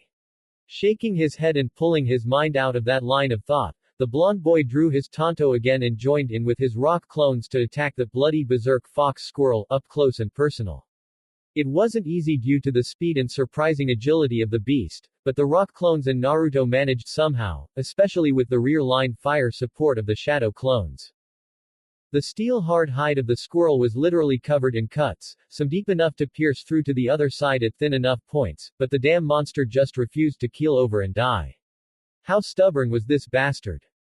Craters ripped open in its flesh from the Senfukyu, limbs pierced through with Gansetsuken, and several close calls with the Dongan. The sheer tenacity of an area boss was not to be underestimated. Boss, look! One shadow clone yelled when the red chakra of the Kyuubi enveloped the bloody berserk fox squirrel. Just as expected, it must be on its last legs to use its trump card. Naruto quickly dropped back out of close combat range to summon more Iwa Bunshin. The ones already out had to be running low on chakra and they would be crunched in a second once the stronger and faster chakra mutant got its claws into them. Your clones take damage from the corrosive shroud of the beast. The blonde boy was suddenly very glad that he had retreated. That hadn't happened last time. He could even see the red chakra eating into the bodies of the clones, damaging them every time they went within a foot of the hulking monstrosity. Swiftly ordering only the mostly untouched rock clones to remain in close combat range, Naruto had the others pull back and add to the ninjutsu barrage, pelting the bloody berserk fox squirrel with Gansetsuken and Dongan, as well as kunai and shuriken made from rock that had been created with them. Such was the sheer volume of missiles being hurled at it, the area boss was actually forced back. The damage wasn't all that much now though, as the chakra shroud, in addition to boosting its physical stats and damaging anything nearby, also seemed to be acting as some kind of chakra-based armor. The Dongan got through it easily, as there was too much mass for it to corrode away quickly enough, and Gansetsuken were still hurting it, though less than before, but the shuriken and kunai made of rock were now proving to be as useful as a chocolate kettle. Finally, the squirrel leapt away from the clones and opened its mouth. Bits of dark red and blue chakra gathered into an almost colorless ball the size of a grapefruit in front of it, and every danger sense that Naruto possessed went off, shrieking at him to not get hit by that thing at all costs. Leaping away from his clones, the blonde boy barely managed to throw himself behind a nearby tree when the bloody berserk fox squirrel fired the ball of chakra. It plowed through his clones like a scythe through a field of corn, smashing the rock clones into pebbles and dispersing the shadow clones into chakra smoke. When it sped past the tree that Naruto was hiding behind, the density of the chakra ball made him very much unnerved. If that had hit me, I'd be dead. Naruto watched horrified fascination as the ball of condensed chakra slammed through several trees before blowing up like a ball of explosive notes on steroids. He had to flip himself around the tree to avoid the shockwave of the blast, as well as several bits of wood that may as well have been crude kunai from the speed they went at. He heard several of them thunk into the wood and stay there. He didn't need to be as smart as Sakura-chan to know they would have made holes the size of an Akamichi's finger in him had he not moved. Boss fired, chakra bullet. Boss now suffers from stun. A savage grin crossed Naruto's face. Payback time. He charged forwards, drawing his tanto as he did, and went head-to-head with the dazed beast. He cut, slashed, stabbed and impaled the damn monster in a somewhat frenzied rush. His last two strikes took out an eye with Sumair and sliced open its jugular vein with Tsubaki respectively. With a choked sound, the bloody berserk fox squirrel collapsed to the ground, twitching for a few moments before they faded and the body stilled. Congratulations! You slew the bloody berserk fox squirrel. You earn 3,500 express. Congratulations, you have leveled up. LV15 LV16. You have 5 attribute points to spend. Short Blades Mastery has leveled up. LV3 LV4. Evasion has leveled up. LV2 LV3. Futon. Senfukyu no Jutsu has leveled up. LV3 LV4. Doten. Dongan no Jutsu has leveled up. LV4 LV5. Doten. Gansetsuken no Jutsu has leveled up. LV7 LV8. Detect Bloodlust has leveled up. LV10 LV11. As a result of repeated actions, you have gained the Backstab skill. Backstab passive LV1, 000. As a ninja, you do not charge in headfirst, yelling a battle cry and fighting honorably like a samurai. No. You are a shadow warrior, who uses stealth, guile and trickery to defeat your foes. At least you're supposed to be, anyway. This skill rewards that by granting you increased damage to your strikes as long as your target is unaware of your presence. Take a hint. All attacks made while your target is unaware of your presence have all damage boosted by +10. All attacks made while using stealth skills to mask your presence from your target are granted an additional damage boost of +5 and an additional +5% chance to crit. As a result of a specific action, you have created the skill Self-Taught Nito Ryu Tanto Kenjutsu, Hasamigiri. Self-Taught Nito Ryu Tanto Kenjutsu, Hasamigiri, active, LV1, 0-100. Created by Uzumaki Naruto in a fight against a vastly superior opponent, the scissor cut technique cuts the enemy with both blades overlapping like scissors an instant before impact, doubling the damage they deal. Costs 40 CP to use. When used, the strike multiplies the damage dealt by 2 should the blows land. Grants a +5 chance to inflict the bleeding status effect on the target, as well as a +5 chance to crit. Phew, Naruto whistled. That was a couple of pretty good skills he'd developed. Although he had to wonder about the way that first description was written. It sounded like someone was dissing him. He looked up as a crimson-red light emerged from the corpse of the squirrel and shot at him. He had no chance to do more than blink in shock before the red chakra slammed into him. You have absorbed the remaining chakra of the Kyubi no Kitsune from the bloody berserk fox squirrel. You permanently gain +200 CP. The boy had been staggered by the impact, but his eyes widened as he read the notice. What the? I thought that stuff was corrosive. Why aren't I dead and why did I absorb it in the first place? Much to his surprise, another pop-up appeared. Help feature, active. Biju chakra is attracted to stronger reservoirs of similar Biju chakra unless contained within a specially sealed vessel or a living being.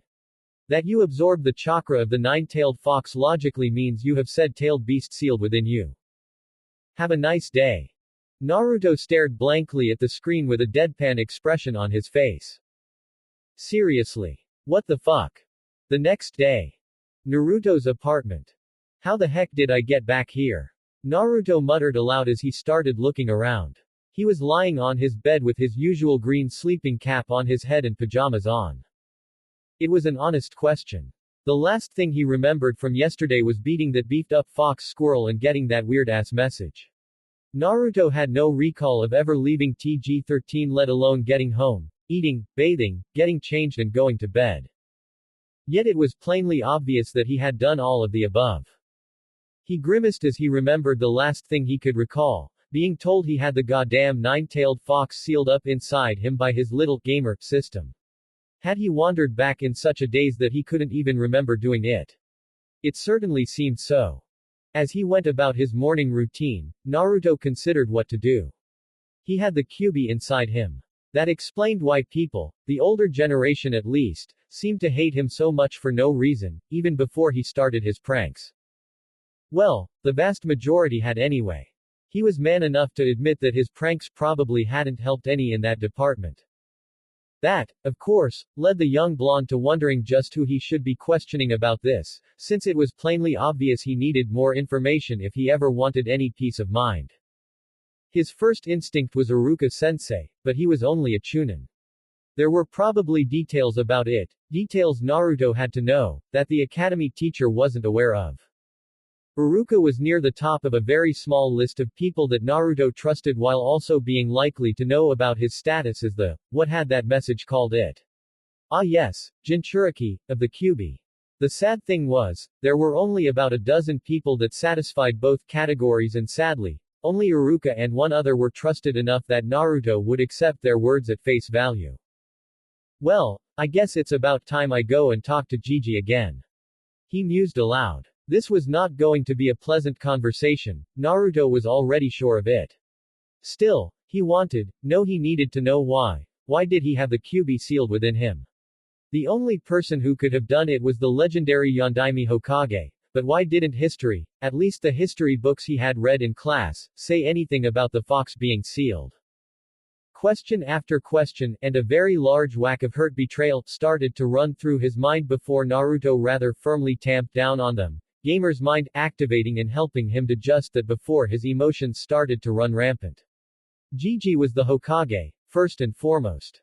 He had to have reasons for what he did, and Naruto sincerely hoped that the old man, who had acted as something like a surrogate grandfather for as far back as he could remember, would be willing to discuss them with him.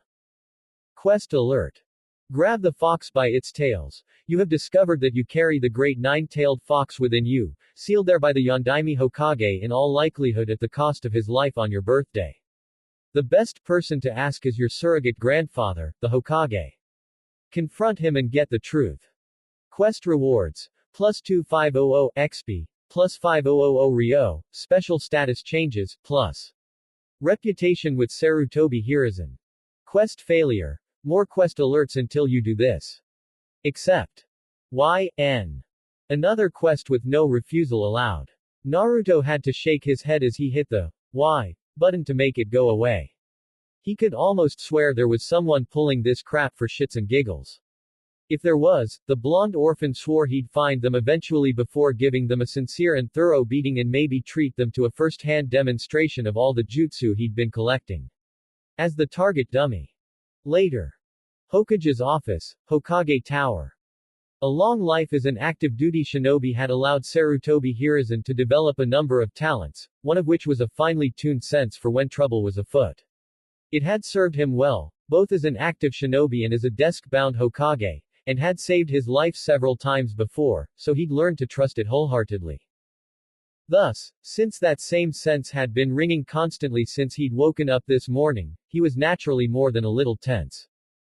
Then his surrogate grandson walked through the door to his office, his face seemingly carved out of stone into a severe expression, and those same internal alarms started blaring at a condition red level. The last time they'd done that was when he last forgot his and Bawako's anniversary. He'd been on the couch for a month for that. Before he could say anything, Naruto closed the door firmly behind him and began forming signs with his hands. Hiruzen instantly recognized the Konoha field sign language, though he was half surprised the boy already had it down so clearly. Top secret information. Secure room. The internal alarms raised another level, going to code black. Naruto had never been one to hold anything back when it came to speaking with him about anything. For him to go this far, what could it be he wanted to talk about? Deciding that this required looking into, the Hokage simply gave the boy a single nod before tapping a small panel on the side of his desk. This caused the hidden latch to switch and the panel to flip, revealing a black square seemingly burned into the wood. Channeling chakra into the square, which was actually a disguised sealing array, he felt, rather than saw, the network of intricate and powerful seals spring to life around the room. The security system had originally been emplaced by the Nadaime Hokage at his brother's request, with no small help from Lady Mito. Jiraiya and the Yondaime had both worked to update and streamline the various arrays to keep up with any new developments in the sealing arts as well as a form of training for themselves. He remembered that Minato had made planning and designing a complete overhaul of the system a pet project after he became the Hokage. The room is now secure, Naruto-kun. He said in concern as he eyed his favorite orphan worriedly. What is the matter? Gigi, I was in training ground 13 yesterday, trying to cull the first sub-area down to a reasonable number, Naruto started hesitantly. At Sarutobi's encouraging nod, he continued. I'd just killed my last mutated squirrel when this super mutant leapt out of the woodwork and tried to bite my head off. I'd seen one before, when Nako-san and the others saved me from the Spandex Brigade's stupidity. Nako-san made it look so easy I thought I could fight it, so I did. I managed to wear it down to where it was barely holding on, then it started leaking this evil chakra from all over its body and it formed some kind of chakra cloak around itself.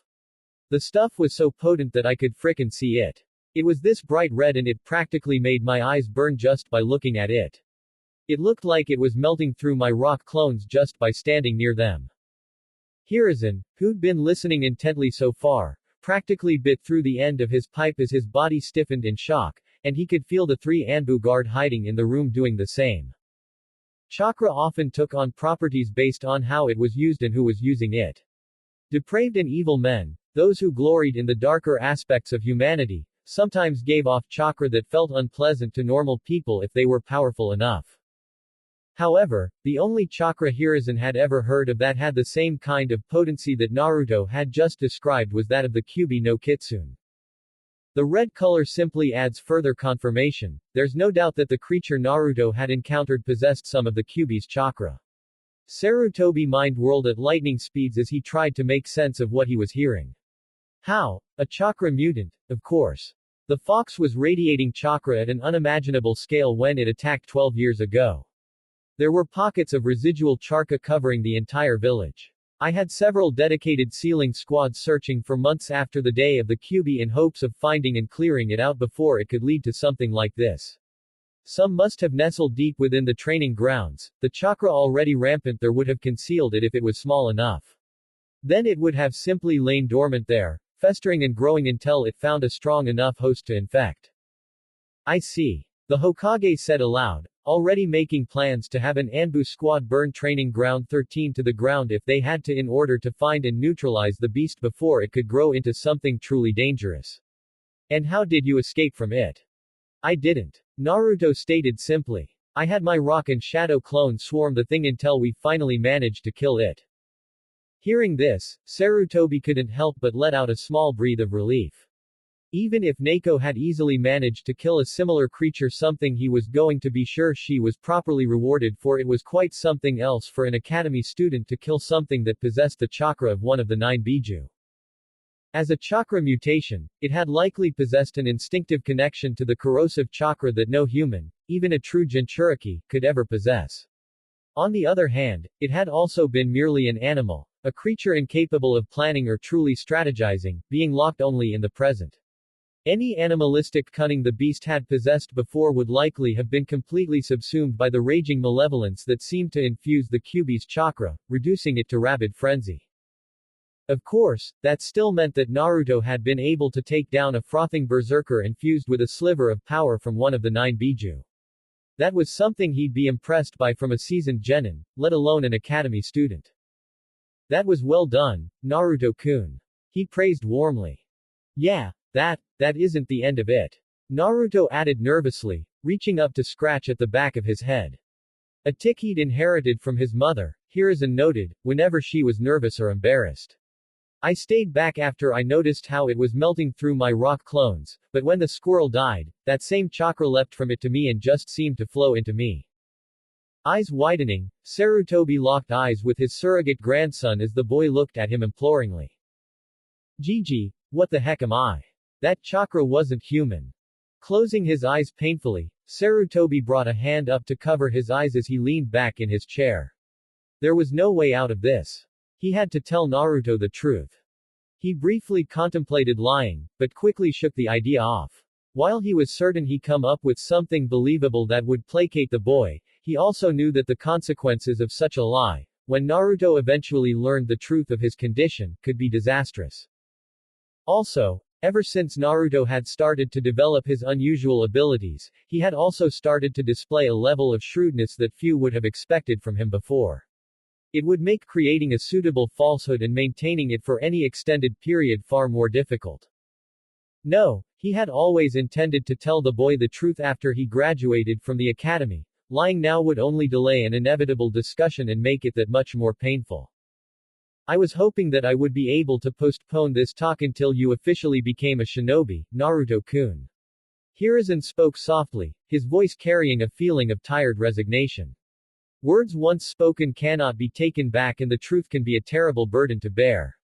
Are you prepared for what I am about to tell you? Even so. Yes. Naruto nodded firmly. Sarutobi opened his eyes and gazed somberly at him for a moment. Very well. Naruto's perspective. Unfortunately, there are only so many secrets I can reveal to you at this time. His Gigi started out tiredly. What do you mean? Naruto cocked his head to the side in confusion. The part that you asked about is an S-rank secret. The Hokage explained as he sat forward slightly.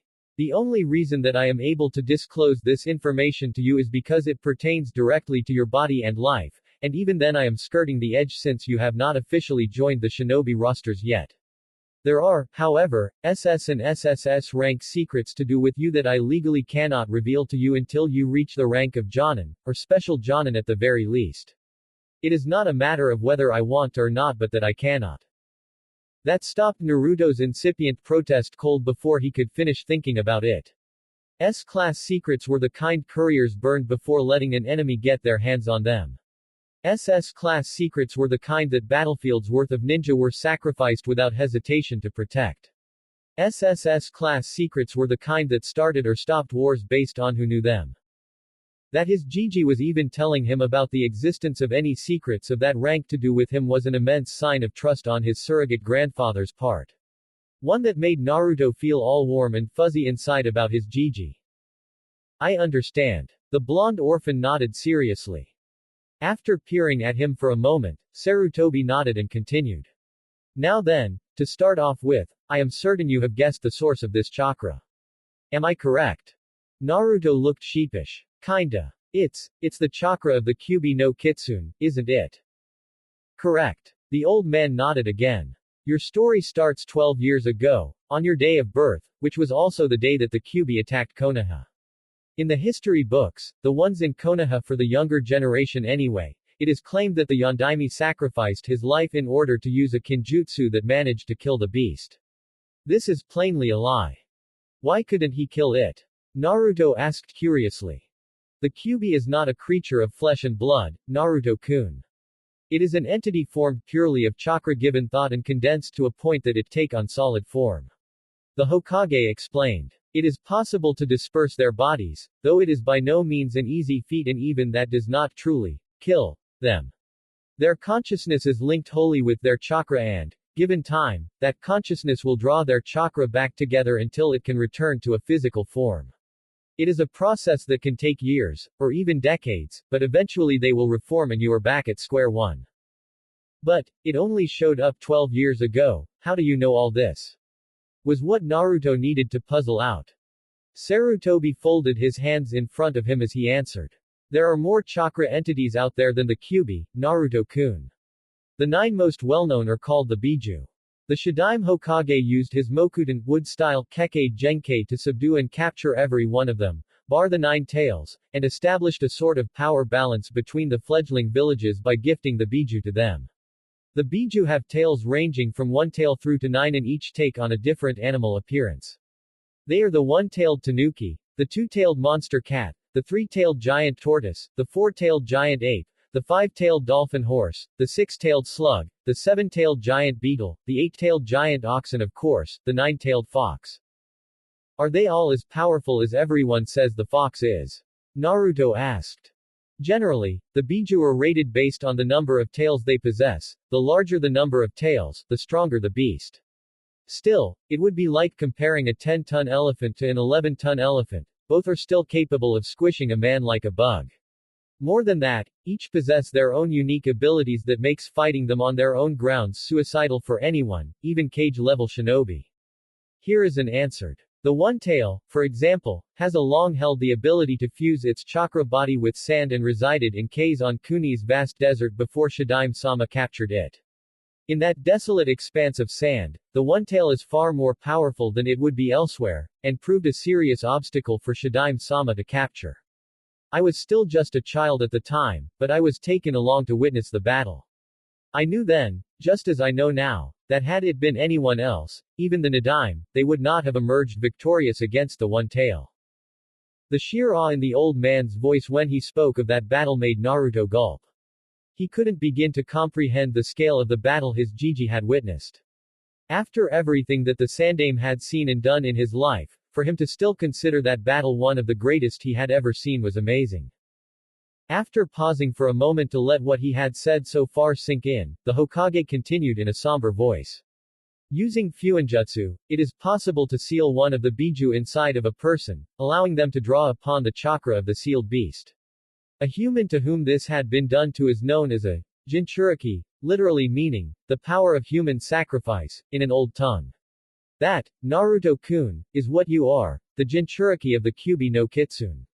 As it is impossible to slay a Biju permanently, sealing it away was the only choice left to the Yondaime. Naruto swallowed as he tried to sort through everything he'd just learned. After a moment, he had to ask another question. But, why me? Why seal it into me? Sarutobi's eyes softened. Not just anyone can become a Jinchuriki, Naruto-kun. It is very, very difficult to find someone to seal a tailed beast into. I do not know if you are aware of this, but you are one of the last living members of the Uzumaki clan. All members of your clan possess a unique physiology that makes you near-perfect hosts for a Biju's powerful chakra. Aside from that, the reason you in particular were chosen is rather simple.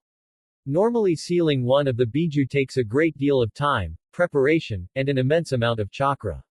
The Yondaime had very little of all three by the time he was able to start the sealing process. While the kinjutsu the Yondaime used took care of most of the time restraints and some of the chakra, at the cost of his own life, there was still much more that was needed.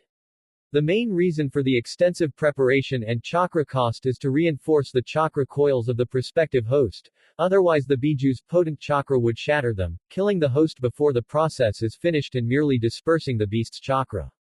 The chakra coils of a newborn baby, however, are undeveloped and thus far more malleable. As you were the only newborn in the village, you were the only possible candidate.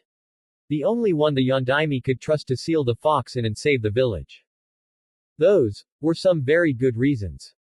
What about my parents? Naruto asked, hoping to find something about them. They both fell to the attacks of the Kyuubi. Sarutobi said gently. But I know that they believed in you just as much as the Yondaime did, Naruto-kun. Just as much as I believe in you. Gigi. Naruto fought back the tears. Is this why everyone's so mean to me? Because of the fox.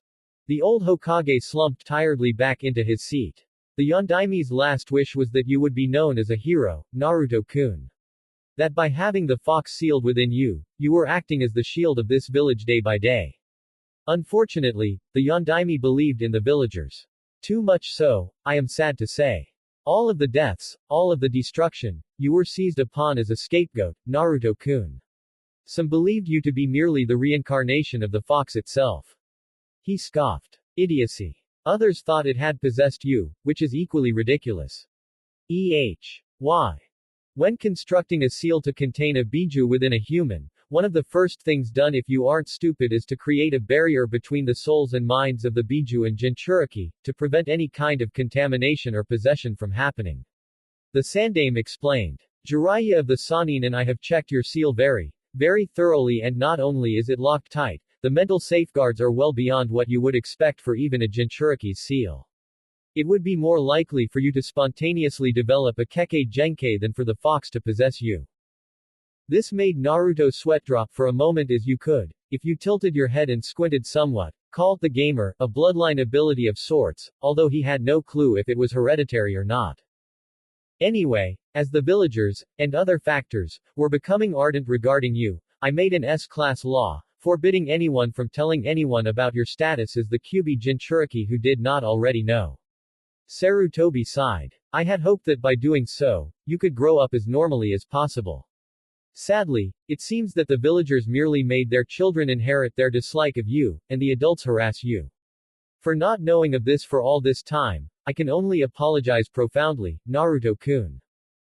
With that, the Hokage bowed his head in remorse towards Naruto, who could only stare in wide-eyed shock. Gigi, you tried. Naruto said once he managed to recover his equilibrium. It isn't your fault that the villagers violated Yondaime-sama's wishes. It's their fault. So please stop bowing, it's weird to see you do that. Chuckling at that, Sarutobi straightened up. Thank you for your understanding. Still, I am sorry for what you have endured until now.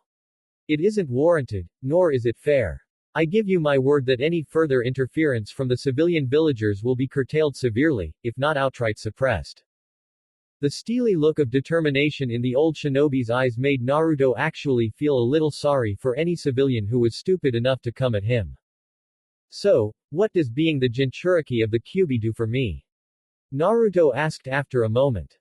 As it has been dwelling within you almost since you were born, your chakra coils are vastly larger than normal. I'd estimate that by now the chakra reserves you can access now are low Jonin level at the very least. Sarutobi said with a nod at the boy's question. Reserves I can access. Naruto tilted his head to one side in confusion. Yes. Humans have a lot of chakra, even those without active coils. The professor explained. What we refer to as a person's chakra pool is the amount of chakra, that is the combination of mental and physical energy, which someone can safely draw upon without causing harm to themselves. That is the reserves I was speaking of earlier. If you really push yourself, you can access more chakra, but it would be drawn from the mental and physical energy that sustains your body, which would cause you harm. Severe cases of this are referred to as negative chakra, and almost always result in the person in question retiring as an active shinobi. In your case, however, you likely have so much chakra that you don't have to worry about that unless you were to use multiple S-rank jutsu in quick succession. However, possessing too much chakra without the ability to manipulate it fully is just as dangerous. The sheer amount of chakra within your body could have detrimental effects if you attempt to manipulate it all at once. So your mind and body instinctively places a limit on what you can and cannot use. With practice and work on your chakra control, that limit will slowly but surely rise until you can use all of the chakra that you have without any worries of burning yourself out.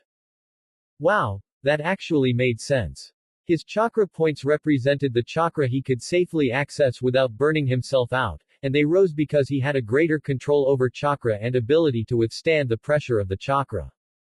Once you have some seasoning as a genin, I'll have Jiraiya-kun come and have another look at your seal and perhaps teach you a method of harnessing the chakra of the kyubi. Sarutobi continued. Aside from myself, Jiraiya-kun has the most knowledge about the seal holding the kyubi, and he has the additional advantage of being an Fuinjutsu Grandmaster, whereas I am a mere intermediate master. I'm gonna be trained by a Sannin. Naruto's eyes nearly bulged out of his head. Even he'd heard of the Great Three Ninja, the Sandame's own students. Should you pass the graduation exam, yes.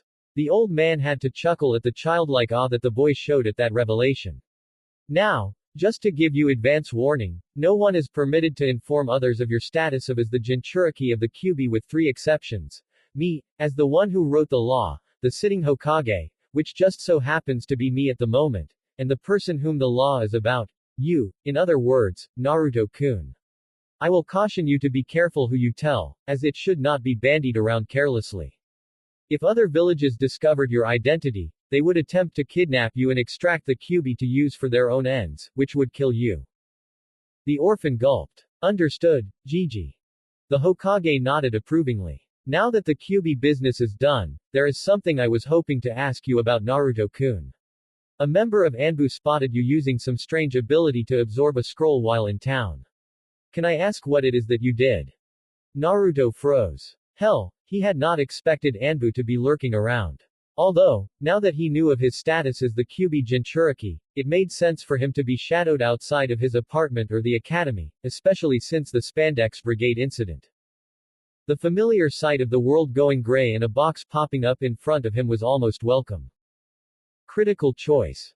At this time, you are left with 2 options, either attempt to bluff the Hokage or come clean about the gamer with him. Your chances of bluffing him are almost non-existent. Be warned that your choice here will affect your relationship with the Hokage. Choice 1. Well Gigi, since you were honest with me. Choice 2. Ha. What are you talking about Gigi? This, Naruto could tell, was an absolutely critical moment for him, as the headline of the box stated. He did not want to damage his relationship with his Gigi, but at the same time, he was leery of revealing his big secret. The blonde boy froze again. Then again, his Gigi had just revealed a big secret of the village to him when he could have simply bluffed it out or put him off until graduation in a couple of months. He had trusted Naruto, so the only right thing to do was to trust him in return. Slowly, Naruto reached out and pressed the first option, restarting time as he looked into his surrogate grandfather's eyes. Well Gigi, since you were honest with me, I should be honest with you Datbeo. He said with a nervous swallow. I woke up a couple of months ago to see something floating above my head. He then went on to give a brief explanation of his gamer power, what he could do with it, how it affected things around him and so on. As he went on, he saw that the Hokage was becoming more and more skeptical, so he pulled a scroll out of his inventory as proof. This made Sarutobi examine his arm and clothes for any kind of seal and he was baffled when he found none. I can't figure it out. There was absolutely no sign of chakra being used there. The old man confessed in mild disbelief. He made a note to look up this Gaia theory in his personal library at some point. He vaguely recalled having heard of it before, but couldn't recall anything other than the name. I wish there was a way to show you everything, Naruto said in frustration. Then he blinked as a screen popped up in front of him. Invite Sarutobi Hiruzen to the party. YN. Oh. How suspiciously convenient. Hitting the correct button, he watched in amusement as his Gigi started at the sight of a box appearing in front of him. Ah, he'd been like that in the beginning. Party invitation. Uzumaki Naruto has invited you into his party. Accept. YN. Forming the ram hand sign, Sarutobi attempted a genjutsu dispel using both methods he knew of, but the box remained. With a flip of his wrist, a kunai appeared in the old man's hand and he applied a quick cut to the tip of one of his fingers, not even wincing at the sudden pain, but the box remained. I did the same thing. Naruto confided in him. Either we're both affected by a stupidly powerful genjutsu, or this is for real. Nodding, the Hokage gingerly pressed the Y key and then his jaw dropped as his own status box appeared. He quickly scanned it and looked at Naruto in disbelief. These are my physical and mental attributes. He asked for confirmation. Yup. Naruto did his best to keep his curiosity under control and not take a peek himself. Asking about or peeking at his Gigi's stat page would be like gathering information for an attack on him. If he wanted to show Naruto, then he would look, but not otherwise. What level does it say you are, Gigi? Level 99. Sarutobi replied after a moment, making Naruto gape at him. I knew you were strong, but. The orphan was amazed at his surrogate grandfather. Here was he at only LV-15. The difference between them was insane. I also have several special statuses that mostly involve my physical prowess taking something of a hit due to my advanced age. Sarutobi sighed. They can be mitigated, now that I know what to instruct the med nin to look for and deal with, but sadly one cannot fight age indefinitely. He spent the next few minutes looking over his skills, his perks and his flaws. The wonder in his eyes grew with every clarification he came across that proved Naruto had spoken the truth. Naruto-kun, this is a strange and wonderful power that you have been given. The old man said at last. It would also put a target the size of the Hokage mountain on you if anyone found out about it. I can name several organizations who would love nothing more than to somehow gain control of such a unique ability, never mind the possibility that it might be inheritable by your children. I can lay even odds on people attempting to kidnap you in order to gain the gamer for their village via your progeny. Yikes, Naruto muttered, blanching at the thought. His class had been given the talk just a few months ago and it had taken him ages to not explode into a full-body blush at the sight of a girl. Getting the gamer had really helped with that. As such, I am declaring this a SS rank secret, not to be written down and only I can tell others about it. Sarutobi stated. One possibility he did not tell Naruto about was the danger represented by Danzo and his Nei operatives. He could just imagine the old warhawk salivating at the amount of strength that his men could obtain while under the effects of the gamer. No, he was not going to permit that to happen to either his home or his surrogate grandson. Once you graduate, your Jonin sensei will be informed of the gamer's existence, but no one else aside from in a life or death situation. The Hokage continued sternly. I say this as the Sandaime Hokage and order it thus. Am I understood, Naruto-kun? Hi, Hokage-sama. Naruto responded automatically. This was the first time his Gigi had ordered him as the military dictator of the village and boy, was the old man intimidating. You have been affected by Sarutobi Hiruzen's aura of command skill. The two blinked at the pop-up and shook their heads at the range and depth that the gamer seemed to deal in. Naruto checked the skill and discovered it was a skill unlocked when Sarutobi had reached a leadership stat of 50. It made the user's subordinates more likely to follow orders, and faster, as well as being able to enforce obedience on neutral, allied or friendly characters within line of sight with LD of less than the bearer's own. Broken as hell. Naruto muttered. Just so. Sarutobi said bemusedly in agreement. After a moment, the blonde boy looked at the Hokage. Gigi, I can see that having a biju is kind like a weapon, do the ninja see me like that? Swiftly shifting mental gears at the change in subject, Sarutobi sighed. The divide in the ninja forces is pronounced. The civilian-born members generally dislike you due to how they perceive you as the kyuubi, although there are exceptions. The ninja clansmen and clanswomen that join the ninja forces have a better understanding of fuinjutsu and the history of jinchuriki in their clan's own library, so they are at least neutral to you. The increased knowledge of the basic rules of fuinjutsu is where most of that understanding comes from, as only old and powerful clans, such as the Hyuga, have any records of jinchuriki outside of the official Konoha records. Why? I would have thought that it was pretty much an open secret since Shadaime-sama handed the Biju out like party favors. Naruto pointed out. Suppressing a snort of amusement at the comparison, the Sandaime shook his head. All clans have their specialties, Naruto-kun. Taijutsu, ninjutsu, genjutsu, out of all of them, a specialty in fuinjutsu is rarer than you might think, and most clans rarely extend interest to subjects outside of those specialties. More than that, the policy for the sitting Hokage over the past 100 years since the founding has been to encourage such a disinterest in jinchuriki. Why? I am not at liberty to say. Naruto filed this under things that are suspicious in his mind. For making a correct deduction, you gain +1 whis. Does this happen all the time? Sarutobi asked. More often than I'd like. Naruto grumbled. I could swear that it's mocking me sometimes. He glared at the place in front of him that boxes usually popped up in, almost daring the gamer to comment on that. It evidently chose not to. Did immaterial entities even have survival instincts, he wondered. Anyway, you have a few months left until graduation. Sarutobi continued. Do you know how strong you'll be at that point? Level-wise, I'm hoping to reach level 17. Naruto stated. I can't reach any higher than that because of a level cap, as the gamer calls it. I have to class up from academy student to genin before I can raise my level higher. If or when I reach level 17, I'll probably focus on improving my stats and leveling up my jutsu as much as I can. What can you tell me about jutsu levels? The Hokage asked interestedly. Only what I've observed with my own jutsu. Naruto admitted with a slight shrug. Apparently jutsu, actually all skills in general, seem to have this level cap thing, a point past which they cannot become stronger. The self-made bow, Tanto and Kodachi styles that I made reached it at level 10. I'd call them about F rank, the kind that even a chakra-active civilian could use. I see, most of my E-rank jutsu, except for multiple application jutsu such as the Academy 3, stopped at level 25 to 30, with D-rank jutsu stopping at 40, C ranks at 50, B ranks at 75, A ranks at 80 and some of my S-rank jutsu still haven't been maxed out and they're over 100. The old Hokage reported as he scanned his own skill sheet again.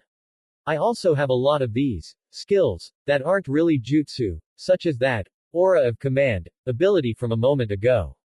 A lot of them are chakra control skills and the like. Okay, really jealous. Naruto scowled. I only just got basic chakra control a while back, and that was after doing the tree climbing exercise a whole bunch. I'll look over some of the exercises that I've acquired over the years, particularly for those that match your elemental affinities. Sarutobi promised. For your graduation present. You're a futon Doden primary, secondary, correct? Yup. I'm aiming to get Kaden as a tertiary affinity as well if I can swing it. Asuma senseis showed me a couple of kick-ass jutsu that got me really excited about it. Naruto declared with a gleeful expression on his face. This made the old Hokage laugh. Gaining a tertiary chakra nature is a basic requirement for full Jonin rank, Naruto-kun. He chuckled. I admire your tenacity and ambition, but I would recommend only dabbling in Kaden jutsu for now. Focus on solidifying and mastering your natural chakra natures first. It will lead to acquiring your third affinity much faster than otherwise. Got it. The boy nodded determinedly. Well then, I think we've gone over everything. The Sandaime said with a sigh. Once again, do not mention your gamer powers to anybody and be very careful to whom you mention your status as a Jinchuriki, as well as those around them. It is your choice to whom you tell that particular secret to so long as they are from Konoha, but I would advise that, for now, keeping your secret a secret is the best plan. Gotcha. Naruto nodded seriously. After discussing Mizuki's latest sabotage attempt, which Sarutobi was not happy about, the two parted, with the old Hokage sighing for what felt like the umpteenth time that day. Whatever this gamer power is, Naruto-kun will use it wisely as a shinobi. Sarutobi thought as he tapped a finger on the desk, his eyes absently darting across his reopened status screen, searching for some form of clue. What concerns me more is the origin of this strange power. It is unlike any form of Kekkei Genkei I have ever heard of, and the fact that it does not seem fueled by chakra is terrifying in its own way. More so, such a power does not simply crop up every day, nor do I for one moment believe that Naruto's selection is, the gamer, is in any way random. Being the gamer is one thing, being the Kyuubi Jinchuriki is another, but to be both at once. He could not help a shudder run across his body. Once Naruto could expand the scopes of his power more freely, Sarutobi had the feeling that the orphaned son of the Yondaime and the red-hot habanero would truly surpass those who came before him. Speaking of which, ending the lockdown on his office, the old Hokage snapped his fingers, causing an Anbu member with a dog mask to appear kneeling before his desk. Inform the surveillance teams that they are to step up the level of scrutiny Toji Mizuki is under from level 3 to level 2. He ordered coldly. Level 3 scrutiny from an Anbu team was basic observation of the subject's daily routine, as well as casual background checks of his friends and acquaintances. Level 2 was more invasive and less polite, involving the infiltration of his home and all of his scrolls, secret stashes and the like being searched, as well as thorough background checks on not only his friends and casual acquaintances, but his colleagues, family and even his general neighborhood. If Mizuki proved to be any more suspicious, Sarutobi would escalate things to level 0, bypassing level 1 altogether, and have the man interrogated by Mitarashi Anko and Morino Ibiki. He was already guilty of weakening the strength of the village Jinchuriki, a class of crime in itself. Hatred could make men do reckless, stupid things, but it could also make them become weak-minded as well, leading them to choose options they would not have before they were infected by pervasive hatred. Hi, Hokage-sama. Dog replied and vanished in a puff of chakra smoke. You had better hope that my Anbu do not find anything amiss with you beneath the surface, Mizuki. The Sandaime muttered before returning to his paperwork.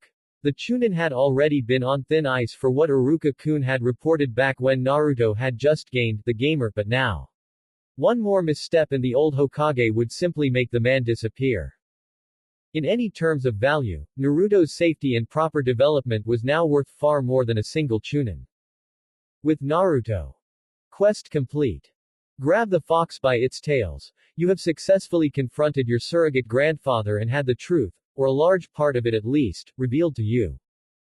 Quest rewards. Plus 2500 XP. Plus 5000 Ryo. Special status change to Kyuubi Jinchuriki. Discovered perk, perfect Jinchuriki host. Reputation with Sarutobi Hiruzen maxed out. Hidden quest complete. You willingly revealed your status as the gamer to your village leader with only the gentlest of prodding. Hidden quest rewards. Bakuhatsu Kage Bunshin no Jutsu scroll, Greater Fujin Haori. You have successfully maxed out your reputation with a character for the first time. You gain plus 5000 XP. Wow. Was all the boy could say to that. The EXP and Ryo were nice, but the rest was the real treat.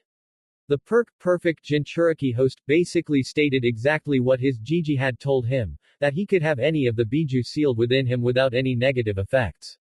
The Kyuubi Jinchuriki special status was the one that added to his chakra so much with every level, and his heart swelled with pride as he saw that he and his Jiji had the maximum possible relationship.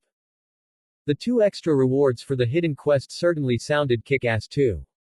Another part of the Greater Fujin set was useful, and the explosive shadow clone jutsu would be a good addition to his rapidly growing arsenal of techniques. He'd have to experiment with the jutsu to see exactly how good it was. As the boy set off to his apartment, he had a jaunty step to his walk. Things had gone far better than he would have thought today, and he couldn't be happier. You have moved more than half a mile from your party members. Do you wish to disband the party? Y.N. Will he remember everything I told and showed him? Naruto wondered. Yes. The boy twitched in surprise as his gamer ability actually answered his muttered question. That was weird. Just about as weird as it telling him about the QB in what had to be the most irrelevant written tone that he had ever read.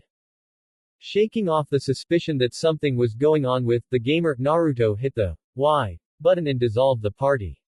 He'd figure out what was up with his power later. For now, he had important business to do. Lunch at Ichiraku's.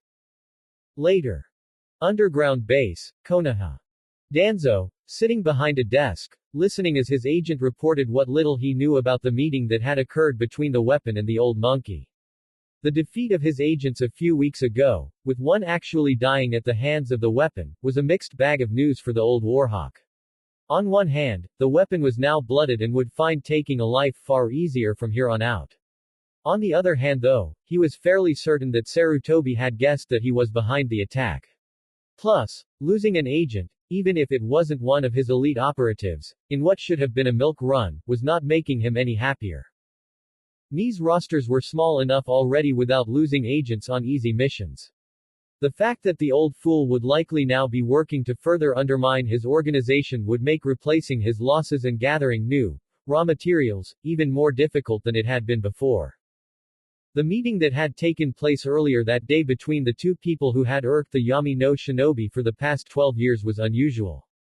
Oh, the two met with an irritating frequency, so the meeting in and of itself wasn't unusual, but the fact that Sarutobi had judged whatever it was they were going to talk about to be serious enough to activate Tobirama-sensei's secrecy and privacy seals was worthy of note.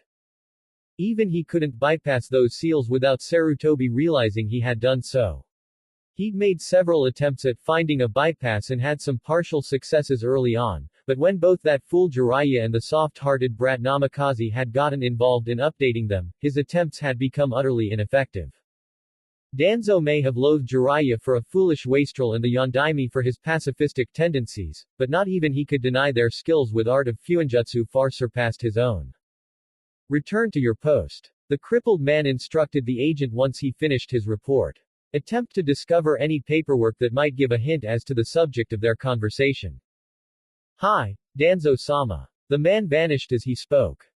Danzo leaned back in his seat and pondered the situation. He daren't risk riling up his old rival now that his most overt card had been played, at least not until the weapon became a genin and went out on a C-rank mission. At that point, he could have him tested by hired Nuke Nin using actual Nuke Nin this time, to see if the death of his agent had been a sign of the weapon's strength or the influence of the Higurashi girl. She had been an unforeseen wrench in his plans, he had to admit. Monitoring a fairly new genin in her normal family, blacksmithing expertise and former shinobi status aside, was not something he would have thought he would have to do. Evidently he should have kept a closer eye on them, as her presence had thrown his agents off enough to not stick to their script. The reports of her hurling what amounted to an entire armory's worth of weaponry as a result of what one had said had taken him a moment to believe. It was at times like this that the Warhawk could see why Sarutobi disliked his Nei agents. They had all the imagination and creativity of a concussed lemming outside of combat. Not to mention being unable to sense the conversational landmine inherent in threatening to rape and kidnap a kunoichi, apparently. Still, they were far more useful in combat than other shinobi, in his opinion at least, and they could never become Nuke Nin. Power and loyalty were the two main attributes that he cared for in shinobi. Too much of the former without enough of the latter was a recipe for disaster. The matter of the weapon decided for the moment, Danzo decided to head home for the day. He had a nice warm bath awaiting him there to soothe the aches of his battered and aged body. Age, he mused, was a royal pain. Several months later. Academy classroom, Kanahagakure no Sato. Name, Uzumaki Naruto. Class, the gamer. Level, 17, next level, 00.00%, level cap. Class up for further level progression. Title, Academy student, plus 25% XP to LV10. Age, 12. HP, 2000-2000.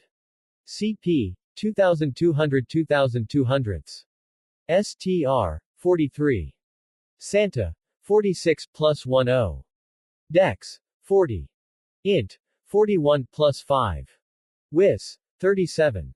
Luck, Uzumaki Naruto was practically trembling in nervous anticipation as he waited for the start of the practical portion of the final exams, his eyes constantly darting towards his open status window. The last few months had been both immensely gratifying and supremely irritating. Gratifying in that he had trained himself as hard as he could and had shown real and noticeable progress with everything he'd worked on. Irritating in that the damned level cap had forced him to limit his training to just honing and improving the skills he'd acquired as well as those few he gained while simply working toward his goal. Thanks to Iruka, he had learned the traveling 10 and had managed to max all 10 out within 2 months, mostly due to the fact that each had a level cap of only 20, which was apparently the usual for E-rank jutsu. A pleasant surprise was that mastering the Futon and Doden Jutsu had leveled up his natural Futon affinity and secondary Doden skills by 1. Also, it seemed maxing out low-ranking jutsu like that generates a brand new jutsu on the next level up. Doden. Anna had given him the D-rank Doden Otoshiana Earth Style Pitfall, a jutsu that was basically a larger variant of the original that was big enough to trap a fully grown man, if only barely. Doden Yumaru had given him Doden Dashikuzur Earth Style Mudslide, a jutsu that sent a wave of mud at his enemy, while Doden Wana gave him another version of Otoshiana called Doden Kushizashi no Otoshiana Earth Style Skewer Pitfall that was only slightly higher on the scale than the original, being a high D-rank jutsu, as it was simply adding small, earthen spikes to the bottom of the pit. Futon Soyokaze gave him Futon Yaka's Wind Style Arrow Wind, a weak offensive attack that formed arrows from the air around him and sent them flying at the enemy. Futon Shosha gave him another non-combat jutsu, Futon Suzuka's Wind Style Cool Breeze. It circulated the air and lowered its temperature slightly to alleviate heat. Naruto supposed that it would be useful if he had to go to Kase no Kuni or a similar location for a mission. Sweden Ketsuro gave him Sweden Udachi Water Style Evening Squall, another fairly weak attack jutsu that formed multiple small darts of water from the air around him and fired them at the enemy. Sweden Roki gave him Sweden Susho Water Style Water Crystal, a personal defense jutsu. It created a shield of water about the size of a dinner plate that he could control to intercept attacks. The 2 fire types of the traveling 10, Kaden, Kisu, and Kaden, Habana, simply gave a level each to Kaden, Hotarubi, which was fine. As he was taking his Gigi's advice, it was fine. He could earn a 3rd elemental affinity later on.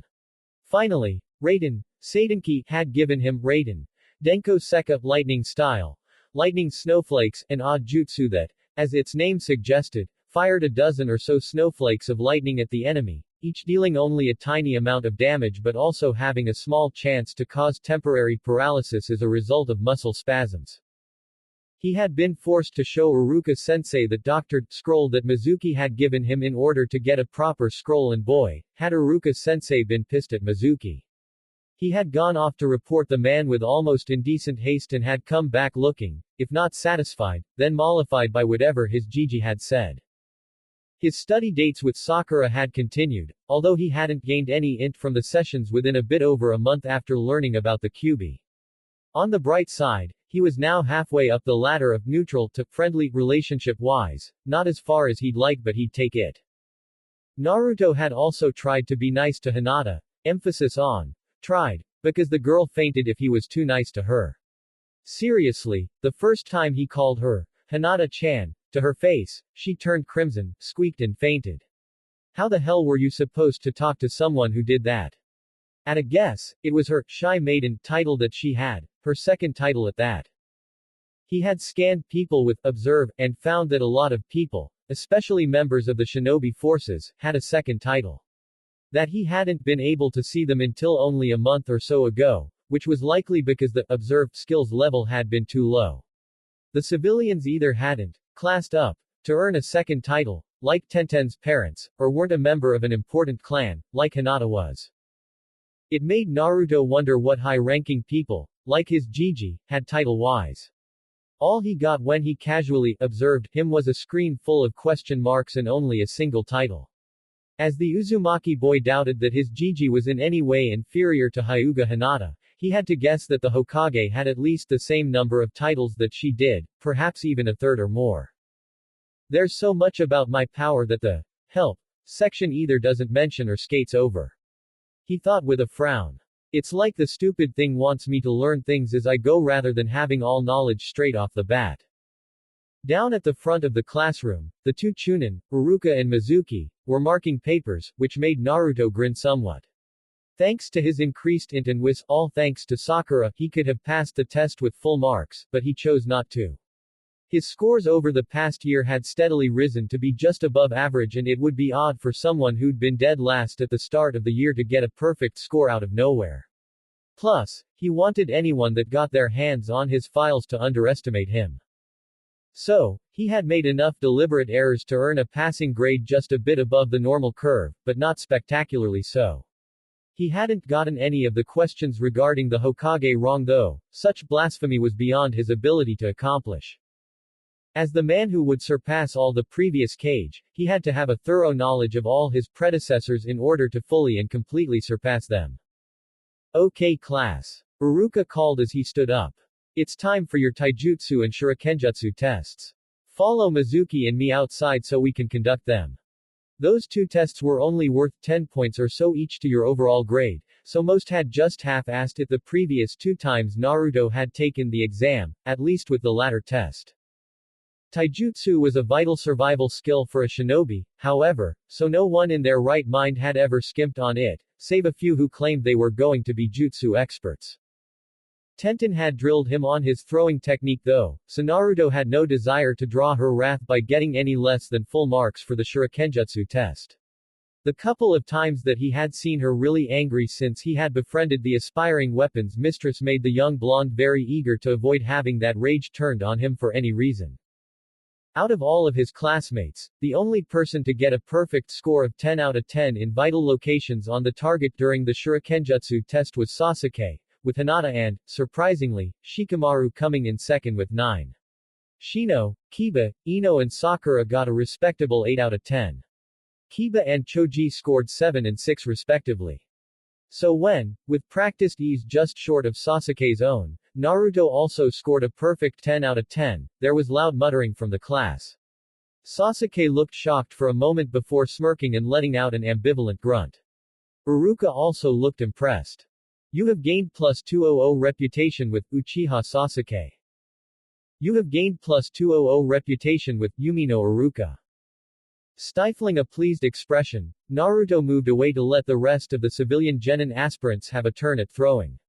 He had reached honored status with Iruka a while back, which had led to the Chunin giving him supplementary lessons once Asuma-sensei had to stop because he went back on active duty.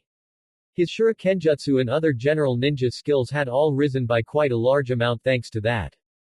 When the taijutsu portion came up, Naruto was really tempted to lay into Mizuki, who was in charge of this portion of the exam, with his advanced Hokage taijutsu but forced himself not to act out. Long-term pranking beat short-term satisfaction, he reminded himself sternly. As much as it pained him to admit it, the blonde orphan had still never beaten Sasuke in a taijutsu match, although the number of times that they faced one another had dropped sharply, only happening once or twice a month rather than occurring nearly every other time they had spars. He supposed that Iruka-sensei and his Jiji had cracked down on Mizuki enough that the blue-haired man couldn't dare interfere too much, at least, not beyond the increasingly frequent unsubtle looks of hatred the man sent him when Iruka wasn't looking and most of his classmates were distracted. The man was going to do something stupid, Naruto could tell. For making an accurate prediction based on prior experience and logic, you are awarded +2 wis. An irked vein on his forehead pulsed slightly before Naruto calmed down.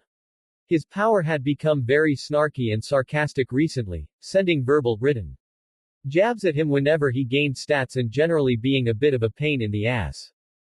Mentally shrugging, the Uzumaki boy focused his attention onto the confirmation that Mizuki was indeed going to do something stupid, probably to do with him. He'd have to make preparations. Fighting Mizuki in a taijutsu spar was challenging. Thanks to altering his diet to include food other than ramen and the increased amount of exercise, Naruto was a good 3 inches taller than he had been when he received his gamer abilities, and he was fairly muscled as well, but Mizuki, unfortunately, had both reach and experience on him, as well as the fact that he knew the standard Hokage taijutsu style inside and out and could thus predict with reasonable certainty exactly what Naruto was going to do even as he did it. Still, with Iruka watching, the blue-haired man had to act like a teacher and thus curtail his actions to the same level as he had with the other spars. With those limits holding him back, the man wasn't prepared for the punch to the gut that Naruto opened up with, or for the attempted knee to the face that was the follow-up.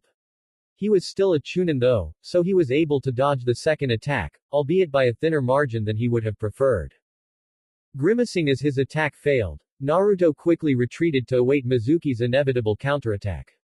It came swiftly, a low kick designed to break his stance and leave him open to punches while he was distracted. The blonde boy leapt into the air, vaulting over Mizuki's leg, which was moving at mid-genin level speed, and kicked the man in the face. The look of utter shock on the Chunin's face was priceless. Naruto followed up with a chop to the side of the neck before kicking off of Mizuki and retreating again. The blue-haired Chunin was both amazed and furious that Naruto was fighting so well. He was definitely at least mid-genin level, perhaps a hair stronger, which was truly amazing considering he had barely been worthy of being called a street brawler 10 months ago. The damn demon brat must be drawing on that power. The man thought bitterly. It stopped using the flawed taijutsu style I taught it and is using the advanced level of the Hokage style. No ordinary person could learn a style so quickly without the Sharingan or something similar, and it's no Uchiha. He must be using its powers somehow. Several people across the village sneezed for no reason, all of them very good taijutsu practitioners who learned quicker than Naruto. They felt annoyed for some reason too.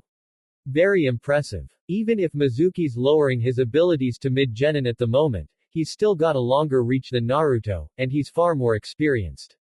Yet Naruto's still holding him off easily. Iruka thought with a smile, very proud of the boy. I'll have to treat him to Ichiraku's after class today as a reward for his hard work. You pass, Naruto-kun. Mizuki said, hiding his reluctance behind a practiced smile. Yada datbayo. The orphan yelled and fist-pumped gleefully. Warning. Your relationship with Toji Mizuki cannot go any lower. Naruto rolled his eyes as he walked away, closing the screen with a twitch of a finger. As if he cared about what Mizuki thought of him. If the man wanted to cause trouble with him, the blonde boy would fight back. It was as simple as that. Naruto-kun, Hinata blushed and poked her fingers together. So cool. Sakura was surprised that Naruto had done so well against Mizuki-sensei. The pink kid had sparred against him on a more frequent basis since her victory against Ino and never won a single time, but this was different. Even Sasuke-kun had been forced to push himself against a Chunin-level opponent, but Naruto wasn't even breathing hard. Geez, Iruka-sensei was right, he is a stamina nut. The pink kid thought with a shake of her head. The last Uchiha smirked at his rival's victory. That was very precise taijutsu that Naruto had just used, a very good use of the standard Hokage kata, with a few things thrown in that were obviously Naruto's own twist on the style. No matter how good it was no match for the Uchiha's Sekendo, intercepting fist style. Get a new style, Dobi. I want a strong rival to try my hand against. The young Uchiha smirked as the taijutsu sparring came to an end and the class trooped back to the classroom for the last section of the Genin exam, the ninjutsu portion. With the Hokage and the Jonin. He's gotten better at taijutsu since I last sparred with him. Asuma mentioned to his father. The former member of the 12 Guardian Shinobi had his hands in his pockets as he observed the crystal ball that the Hokage was using his Tomegan no Jutsu on. He has indeed. Sarutobi smirked at his son. Naruto-kun has come a long way in such a short period of time. Minato, Kushina, you would be so proud of him, he thought sadly. Most of the rest aren't exactly standing out, aside from the clan kids. A silver-haired man with his Hitai-8 pulled down over one eye said disinterestedly. That pink-haired girl did well on the written portion, she got full marks according to this. A black-haired woman wearing what looked like a bundle of temple sutras observed, waving a page. Haruno Sakura. Currently this year's top kunoichi. The Hokage informed her. Her intelligence is very impressive, and her skill with genjutsu is strong, but her other scores are about average. She has been training with Naruto-kun recently and has improved her physical condition. She has quite a lot of potential as either a genjutsu mistress or as a med nin. Yuhi Kurenai raised an eyebrow, slightly impressed. As the acknowledged genjutsu mistress of Konoha, she was more aware than anyone of how hard to attain such skills were. The exacting chakra control needed to craft illusions of the highest caliber was something most ninja and kunoichi were incapable of, aside from the Uchiha, who merely had to look once at any sort of technique and copy it with their Sharingan.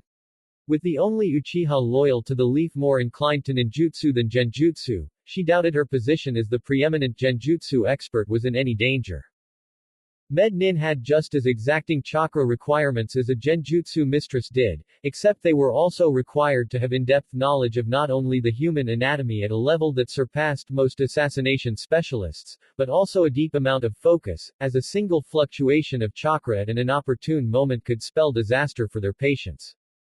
So who's getting who? Asuma asked curiously. You've been playing things pretty close to your vest, Oyaji. Unfortunately, the Anbu have been investigating the academy recently. Sarutobi sighed. Unbeknownst to me, standards have slipped. The academy is not as good now as it was even 5 years ago. Through no fault of their own, I fear this crop will need additional training before they are up to standard. The muttering of the Jonin went up a notch. Such as. Hitaki Kakashi asked, his one visible eye sharpening as he regarded the soon-to-be genin. To grab a random example, out of all of them, only Uzumaki Naruto has been blooded against chakra mutations, since the academy cancelled the final year trip to a semi-saturated training ground, out of concern for their innocence, or some such drivel. The Hokage stated lowly, his tone radiating disapproval and more than a bit of frustration. Naruto-kun has been clearing Training Ground 13 for the past few months and is in the process of clearing the third sub-area. If what I've heard about that particular training ground is true, then it's an impressive accomplishment. The silver-haired Jonin said with a nod before turning from the globe to give the Hokage a curious look. So what genius is going to be having a nice talk with Ibiki and Anko-chan about sabotaging our precious little recruits? Several members of the Merchant Council and the headmaster of the academy. Sarutobi said with a bite of sharp satisfaction in his voice. Another area which is in need of addressing is shinobi tactics and strategy. Just about the only ones in this class who understand what a shinobi is supposed to act like are the Nara and Aburame heirs. So, this is what I am proposing. Back with Iruka. Haruno Sakura. The scarred Chunin called out. He was looking forward to this, as Naruto had hinted over the past month that Sakura had some kind of secret weapon tucked up her non-existent sleeve for this exam. Iruka had to admit that his curiosity was somewhat piqued. Hi, sensei. The pinkett said as she came down from her seat to stand in front of him and Mizuki. Mizuki, what has happened to you? Iruka thought mournfully, casting a sad glance to where his old friend was sitting next to him. Even when they were still academy students, Mizuki had always been sarcastic and had a bit of a dark streak, but since the start of the year Iruka had started to notice all sorts of incongruities about him and the way he acted, especially in regards to Naruto. Uzumaki Naruto, the one who was the Jinchuriki of the Kyuubi no Yoko. That was where it all came down to. Iruka had lost his parents to the beast, and much to his current shame, he had indeed hated Naruto when he had entered the academy. But over the years, the ball of energy that was Naruto had worn down and dispersed that hatred. The boy wore his heart on his sleeve, and Iruka was an experienced enough Chunin to have a reasonably good enough ability to read people to see that the boy was about as much the Kyuubi as a Satsuma was at being an apple. This made Mizuki's constant sabotaging of Naruto's skills worse in Iruka's eyes, as he could see in Mizuki's actions what he would have become had he not forced himself to be a consummate professional when at the academy and given the boy a chance to prove himself rather than letting his hatred blind him. Okay, Sakura-chan. Please use the Kawarimi no Jutsu on that stump over there.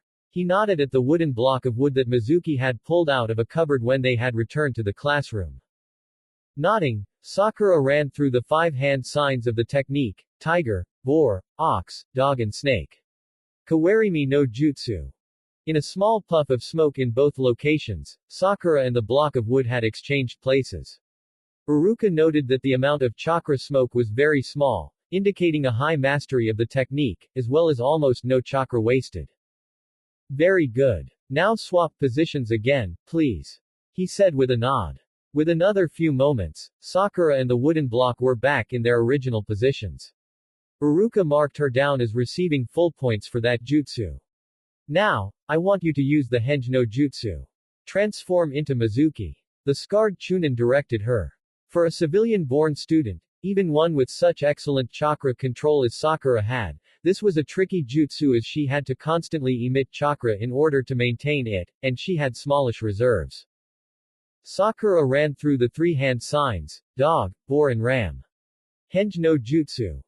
In another small puff of smoke, Sakura was replaced with Mizuki, who smirked and inclined his head at him in a manner very similar to the real deal. Uruka carefully examined the doppelganger of his friend before nodding. She had gotten everything right. You can release it now, he stated. With a sigh of relief, Sakura reverted to her real appearance with another small puff of smoke. Uruka once again gave her full marks for the jutsu. Excellent eye for detail, and she'd managed to control her chakra expenditure beautifully. Overall, very impressive. Okay then. For the last part of this test, you are to perform a Bunshin no Jutsu, he stated. If you are able to perform a jutsu other than the basic Bunshin in addition to it, you will receive bonus points. This was the compromise that the Hokage had made. Naruto could use a clone type other than the illusory clone, but he would not receive bonus points for it, as the test did specify a Bunshin no Jutsu, not the Bunshin no Jutsu. Anything beyond a single clone type would get bonus points though. Again, Sakura ran through the hand signs, ram, snake tiger. Bunshin no Jutsu. 3 illusory clones of the pinkett phased into existence around her. At a cursory glance, they were perfect. Looking closer, there were a couple of very minor distortions in the clones, clothing that someone who knew Sakura would notice at once, but it wasn't a critical point. She still earned full marks for the jutsu. Very good, Sakura-chan. Now, is there another clone jutsu that you'd like to show us? Uruka asked with a knowing look. Hi, but I'll need a moment to prepare it, the pinkett said. From her waist pouch, she pulled a couple of scrolls. Opening them, she laid one atop the other, ran through 3 hand signs and slammed her right palm onto the middle of the scrolls. Komoku Kuchio's no Jutsu. Item Summoning Jutsu. In a small burst of smoke, a large basin full of water appeared before Uruka and Mizuki's shocked eyes. The summoning jutsu was mostly for animals, yes, but as Sakura had just demonstrated, items could be summoned as well. Using a pair of scrolls with the summoning formulae drawn onto it sharply reduced the chakra cost, as did the simplicity of the item she had bound to the scroll. Uruka could have summoned that basin and the water inside of it over 1,000 times in a row and not been tired, just as an example. For Sakura, this would have wiped out about 1/3 of her reserves. For future reference, we can prepare things like this for you, Mizuki said once he'd picked his jaw up off the floor. Oh, sorry, Sakura said sheepishly. Anyway. She ran through 8 more hand signs. Suiten, Kika no Jutsu. Water style. Vaporization Jutsu. The water inside the tub rippled and then seemed to vanish. Uruka recognized the jutsu she was using. It transformed any liquid within her range into gas in the air around her. It was an E-rank jutsu that was borrowed from Kurigakure, who used it to train people in how to use both the low D-rank jutsu Suiten, Kasumi water style, mist, and the ordinary D-rank Suiten, Kurigakure no Jutsu water style, hidden in the mist jutsu. Just where had Sakura found it? Then the scarred Chunin remembered that her father, Kazashi, was a retired genin with a water affinity. He was bound to know at least a few techniques he could pass on to his child. Preparations, done. Sakura nodded in satisfaction. Now then, here we go. She ran through 5 more hand signs. Suiten, Sujoki Bunshin no Jutsu. The light condensation hanging in the air seemed to shimmer for a moment before, in a small flash, 2 clones of the girl stood next to her. One moved forward and poked Uruka on the arm, while the other did the same to Mizuki. A solid clone jutsu. Mizuki gaped. Barely. Uruka said, only barely keeping his professional facade up. It's a simple jutsu that's only slightly harder than the basic Bunshin, but it does require a certain amount of humidity or condensation to be present in the air in order to be used, so it's best used around lakes, at sea or on the coast. Vapor clones have a very limited amount of their creator's strength and relatively low durability, but they can use sweetened jutsu. Congratulations Sakura-chan. You've earned the bonus points. Tee-hee. Sakura smiled brightly and then threw a smug look at Ino, who glowered back at her in annoyance. I think that she's going to go far. The scarred Chunin thought with a smile as he handed her a Hitai 8. It was one thing to know how to use a jutsu, but to prepare a method to use it even in an area like the classroom, which was usually too dry to make even one vapor clone, took both a level head and forward thinking. Both useful traits in any aspiring shinobi. With Naruto. The blonde boy grinned as Sakura passed with ease. In the months since he had revealed the gamer to his Gigi, one thing he had done his best to do was level up his Fuinjutsu as much as he could. Now, he could not only make Type -1 storage scrolls, but Type 2 storage scrolls and basic exploding tags. His Gigi had given him a scroll about summoning seals a while back and he had finally managed to make one for Sakura just a couple of days ago. She would have had to spend a bit on a large enough storage scroll, a Type 4 at least, in order to carry that much water. The rest of the class were gaping at Sakura in disbelief. Most of them had heard of solid clones, especially the clan kids, but they were also usually somewhat chakra-intensive and tied to one of the elements. One of the only exceptions to the latter was the Kage Bunshin no Jutsu, a pure chakra construct invented by the second Hokage. The Tsujoki Bunshin was an exception to the former, only having a chakra that was a bit over double that of the basic illusion clone. Sitting back as the rest of the class went down and passed the exam was kinda boring, but Naruto knew that it couldn't be helped. Alphabetically, he was one of the last people who was to be called. Unless some more people with a V, W, X, Y or Z in their surname came into the equation, he was always going to be called somewhere around last, unless it was reverse alphabetical order, that is. Eventually. Naruto, you're next. Iruka called and Naruto sauntered down the stairs to stand easily in front of Iruka-sensei and Mizuki, who was barely able to keep his distaste and hatred concealed. I think you know the drill by this point. The scarred Chunin said dryly. Third time's the charm, Iruka-sensei. Naruto said confidently. So, here we go. Silently, and without any hand signs, Naruto switched places with the wooden block posed for a moment and then swapped back. He had finally maxed out this jutsu over the last few months and earned a small perk for it from reaching LV100 LVMAX.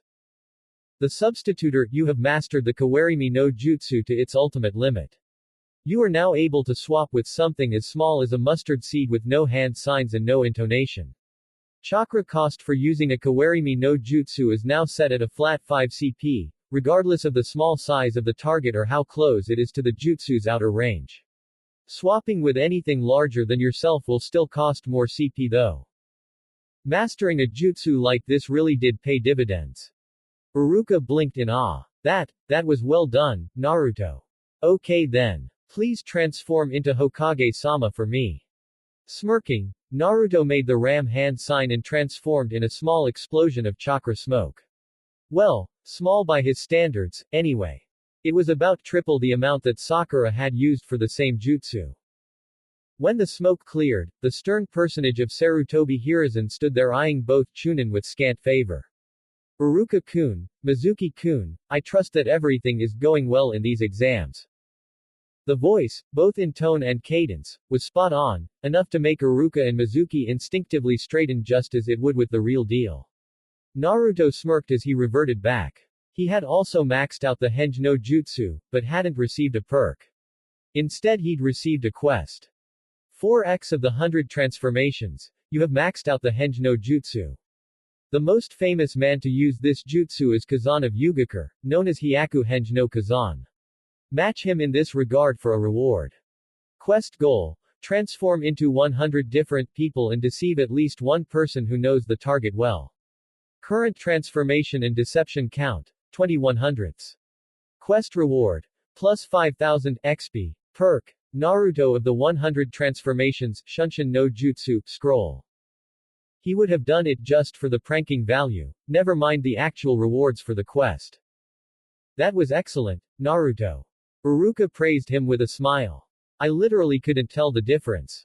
Now, for the final test, please use a Bunshin no Jutsu. Nodding, the blonde Jinchuriki ran through 4 hand signs. Doten, Iwa Bunshin no Jutsu. From his mouth, he spat out a large glob of earth that formed into 4 rock clones. Does this count? Mizuki asked Uruka in shock. The guidelines specify that they have to be able to perform a Bunshin no Jutsu, not the Bunshin no Jutsu. Uruka reminded him. As a balancer though, Naruto doesn't receive any bonus points for this jutsu. Okay, so you have now passed this section of the test, Naruto. Do you want to use another clone technique for bonus points?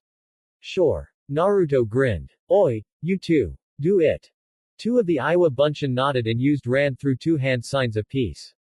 Doten, Iwahachi no Jutsu. Earth Release. Rock Bowl Jutsu. Each of them spat out another lump of rock apiece, which formed largish bowls after hitting the ground. Naruto then looked at the Chunin. Could you fill these with water, Uruka-sensei? I need it for my jutsu.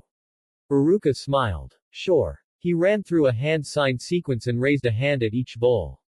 Suiten, Suihachi no Jutsu. Water style. Water bowl jutsu. A spout of water erupted from his hands, filling the bowls very quickly. Terminating the jutsu, Uruka saw the awe on Naruto's face. That was cool. I thought that jutsu was one hand only. The boy exclaimed. Enough practice with a jutsu and you can tweak it to a degree. The scarred Chunin said modestly. And what jutsu are you planning on showing us? The boy jinned and formed the tiger hand sign. Suiten, Mizu Bunshin no Jutsu. Slowly surging up at the expression of his chakra, a single clone made of water grew out of each of the rock bowls and quickly stepped out, allowing Naruto to repeat the jutsu again. Why water clones? Uruka asked after a moment of surprise. I found the scroll in TG-13 last month.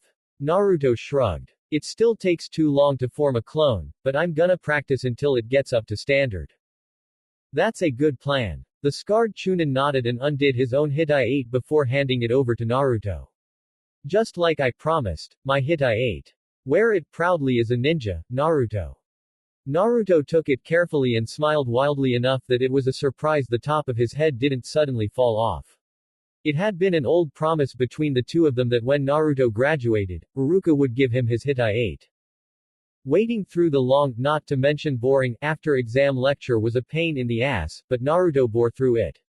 After class was dismissed for the day, with an admonishment to come back in on Monday for team assignments, Naruto ran pell-mell back to his apartment and sat down on a seat, taking off his new Hitai-8 and used, observe, on it. Konohagakure Legacy Hitai-8. Forehead Armor. A Hitai-8 handed down from Yumino Uruka to Uzumaki Naruto. It is old, but well maintained and cared for. While there are numerous designs for Hitai-8, this one is the general type designed to be tied over the forehead in mimicry of the cloth hachimaki that bore clan symbols during the Warring Clans period. Requires class genin and minimum level of 15 to be worn in combat. Plus 10 armor to covered location. 5 Fuinjutsu slots, empty. This was something he had discovered once his Fuinjutsu skill had reached LV5. Each piece of clothing or armor had a set limit to how many seals you could place on it. Some, like typical civilian clothing, couldn't even have a single seal on it, while hardy shinobi clothing could have up to 10. A good example would be the Lesser Fujin set of clothes. The seals already present on them to give them their useful effects took up 4 slots, leaving a single free slot for another piece of Fuinjutsu, although Naruto couldn't add any at the moment. This was mainly because the cloth armor seal he had required 2 slots to fill.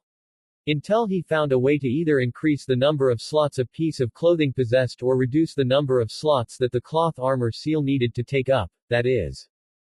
His selection of supplementary Fuinjutsu, that is Fuinjutsu that wasn't a trap seal, an explosive tag or a storage seal, was a grand total of 1 right now, so that was something he was gonna have to brush up on once he was assigned to a team and had clearance to the shinobi library. Then again, I may be able to get some Fuinjutsu from whoever my Jonin-sensei is. Naruto hummed thoughtfully, even as his eyes strayed to the sword rack that he'd been given for free when he'd picked up his sword. It was a beautiful weapon. A kodachi, with the telltale ripple of a master-forged blade along its edge, as well as all of the little tricks that Higurashi Tatsuhiko had forged into it. The name that the blacksmith and his wife had suggested had sounded cool, so Naruto had gone along with it. Kogetsu Kyushiki. Forged from the purest of chakra metal by the combined skill of the Higurashi family of weaponsmiths, the name of this blade is twofold. It can either mean Arc Moon Type 9 or Fox Moon Type 9, depending on how you translate it. The Type 9 part of the name is in reference to the 9 special features that Higurashi Tatsuhiko designed and implemented into this weapon. If mastered, the wielder will be very close to unstoppable in close combat. LV-20. Mastercrafted, short weapon, chakra weapon, custom-made, evolving. Durability. 300/300. Piercing damage. SX 2-10. Slashing damage. S plus 35. Bludgeoning damage. S plus 5. Special abilities. 1. Back blade. On the reverse of the tip of the blade is a small bladed section that can be used for a reversed cut. Skill undiscovered, 0/1. 2-4. Hidden hilt weapons. By rotating the lower half of the hilt of the kogetsu, one of 3 optional weapons become available to be unsealed. A short blade intended for a sneak attack, a chain and moon-shaped blade to entangle the enemy, or a compact launcher that can fire a small cluster of senbon at the enemy. Skills undiscovered, 0. October 15, 20. 5. Serrated form grants the blade a serrated edge to deal more damage. Skill undiscovered, 0/25. 6. Blunt form remove the edge completely in order to be used in sparring. Skill undiscovered, 0/30. 7. Fuki reversion reverts the Kogetsu Kyushiki to its base form, undoing any transformation that the blade and hilt are under in the process. Skill undiscovered, 0/35. 8. Kogetsu Chakraha crescent blade chakra wave allows the user to launch a wave of pure chakra at the enemy to deal damage. 5-minute cooldown between uses. Skill undiscovered, 0/40.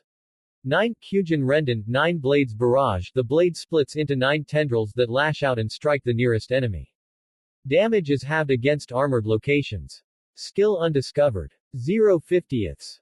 The sword royally kicked ass, and Naruto had sworn to examine the fuinjutsu of the thing until he could replicate all of it. Just examining it casually and trying to read the seals had given him 2 levels in fuinjutsu already. The evolving part confused him a bit, but it seemed that his gamer power had interfered with his sword somehow and made it so he had to kill a certain amount of enemies, be they human or chakra mutations, before he had access to the skills of his sword. Presumably, he had to kill them with the sword too. Naruto caught sight of the clock and cursed. He had to meet Iruka-sensei at Ichiraku's in a few minutes. Leaping up and running to his bedroom, he changed into a fresh set of clothes. Hesitating for a moment, he walked out into the living room and reverently laid his new Hitai-8 in front of his sword stand before heading out. Later. Ichiraku's ramen stand. Naruto placed his third bowl of ramen down and sighed in satisfaction. Ramen was truly the food of the gods. He would accept no blasphemous substitutes. I'm very proud of you, Naruto. Iruka said from next to him. You blew everyone's expectations out of the water with your exam results today. You got in the top 10. Guess I should have put more effort into my studies a lot sooner. Naruto admitted sheepishly. Then he noticed something. Hey, Tsuki-asan, where's Ayame-ne? I haven't seen her tonight. She's off getting some ingredients for me. The owner of the ramen stand replied. It's just a pick-up from a nearby village, but I had a team of genin escort her as a high D-rank mission. Some stupid bandits have been lurking around the boundaries of Konoha's outer patrols for a while, and I didn't want to risk Ayame's life. I'll have to see if we can get a clearance mission set up. Iruka sighed. I swear, sometimes the arrogant stupidity of bandits is too much for words. Some are simply stupid enough to dismiss shinobi as nothing more than common soldiers, ignoring or refusing to admit that chakra even exists, while others discard it as simply parlor tricks. If ever there was a case of too stupid to live, the man finished with a tired mutter. Too true. Tsuki snorted. Useless wastes of space. Anyway, she'll be back tomorrow or the day after.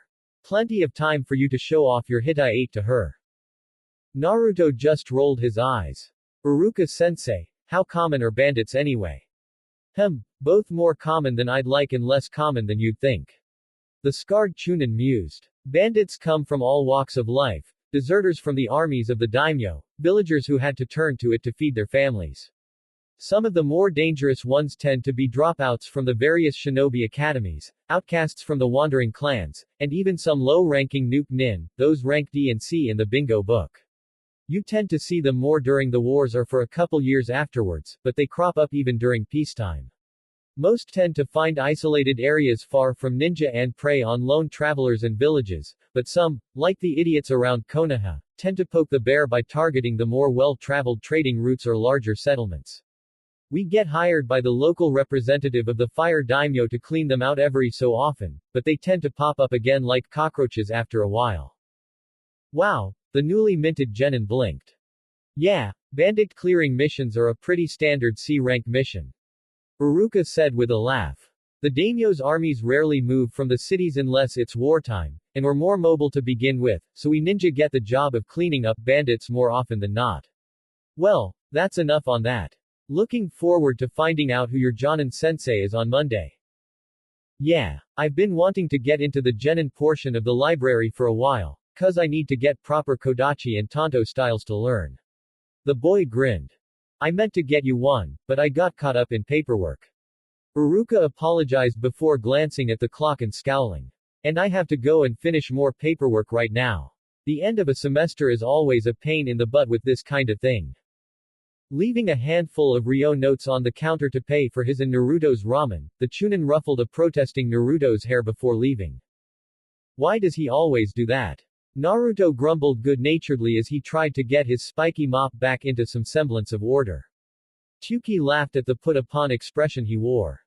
After chatting with the ramen chef for a while, Naruto headed back to his home to get started on his Fuinjutsu training. An added bonus was that he was selling his decent products to the Higurashi family for a big paycheck, or at least, for a reasonably large paycheck. When he got into his house, he at once noticed something off. There was a scroll on his living room table that definitely hadn't been there when he'd left earlier. This rang alarm bells for the Jinchuriki, so he decided to be cautious. Kage Bunshin no Jutsu, he said, making the clone hand sign. A single shadow clone appeared in a pop of smoke and reluctantly headed towards the scroll and picked it up gingerly. Open it. The original ordered. Yeah, I got it boss. The clone grumbled. The shadow clone jutsu had been developed for the purpose of scouting dangerous areas, deliberately tripping traps and opening strange scrolls boxes that appeared from nowhere, but that didn't mean that the clones liked it by any stretch of the imagination. Deciding to get it over with quickly, the clone opened the scroll and flinched away, expecting an explosion or something to blast it out of existence. When that didn't happen, it breathed a sigh of relief before reading the contents. Boss, Mizuki Tem is up to something. It said after a minute and showed its creator the scroll.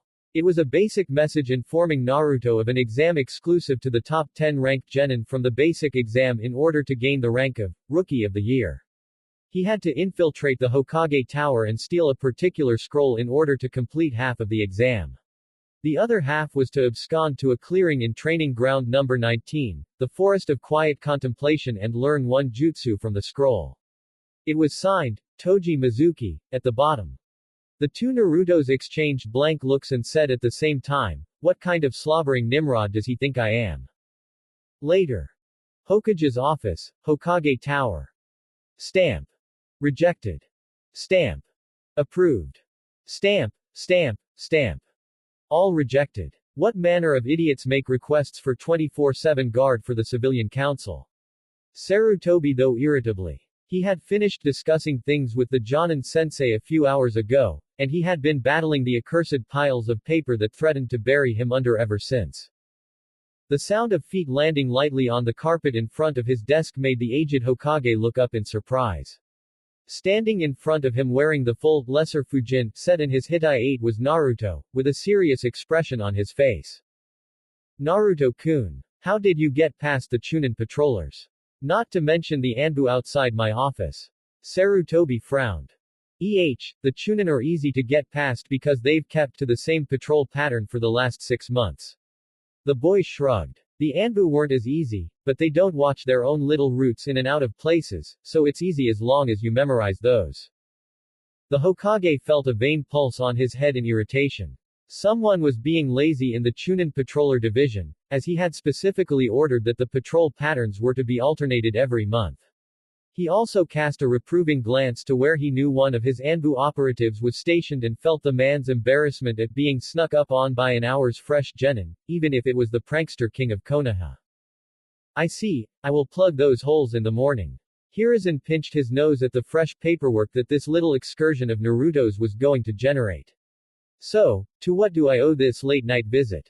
Is this your new genin outfit? Light combat version, yep. Naruto nodded before shaking his head. I have something you need to see, Hokage-sama. It's a very suspicious note that I found in my apartment, from Mizuki. This made Hiruzen narrow his eyes at his favorite orphan. Show me. After examining the note in question, the Hokage nodded. This is indeed suspicious. The scroll in question is the Forbidden Scroll of Seals, which is full of dangerous kenjutsu. Telling you to steal it is the equivalent of ordering you to commit treason. So he wanted me to do his dirty work and then run, leaving me to carry the can for him. Naruto growled. Very likely, but while I recognize this as Mizuki's handwriting, a decent forger could have written this out to frame him. Hiruzen scowled before a smirk crossed his face. Naruto-kun, how would you like to be responsible for bringing in a nuke nin on your first day as a ninja? The smirk on Naruto's face made Iruka, putting his feet up at his home after finishing his paperwork, shiver in trepidation, such was the fell evil it contained. Tell me more, Hokage Gigi.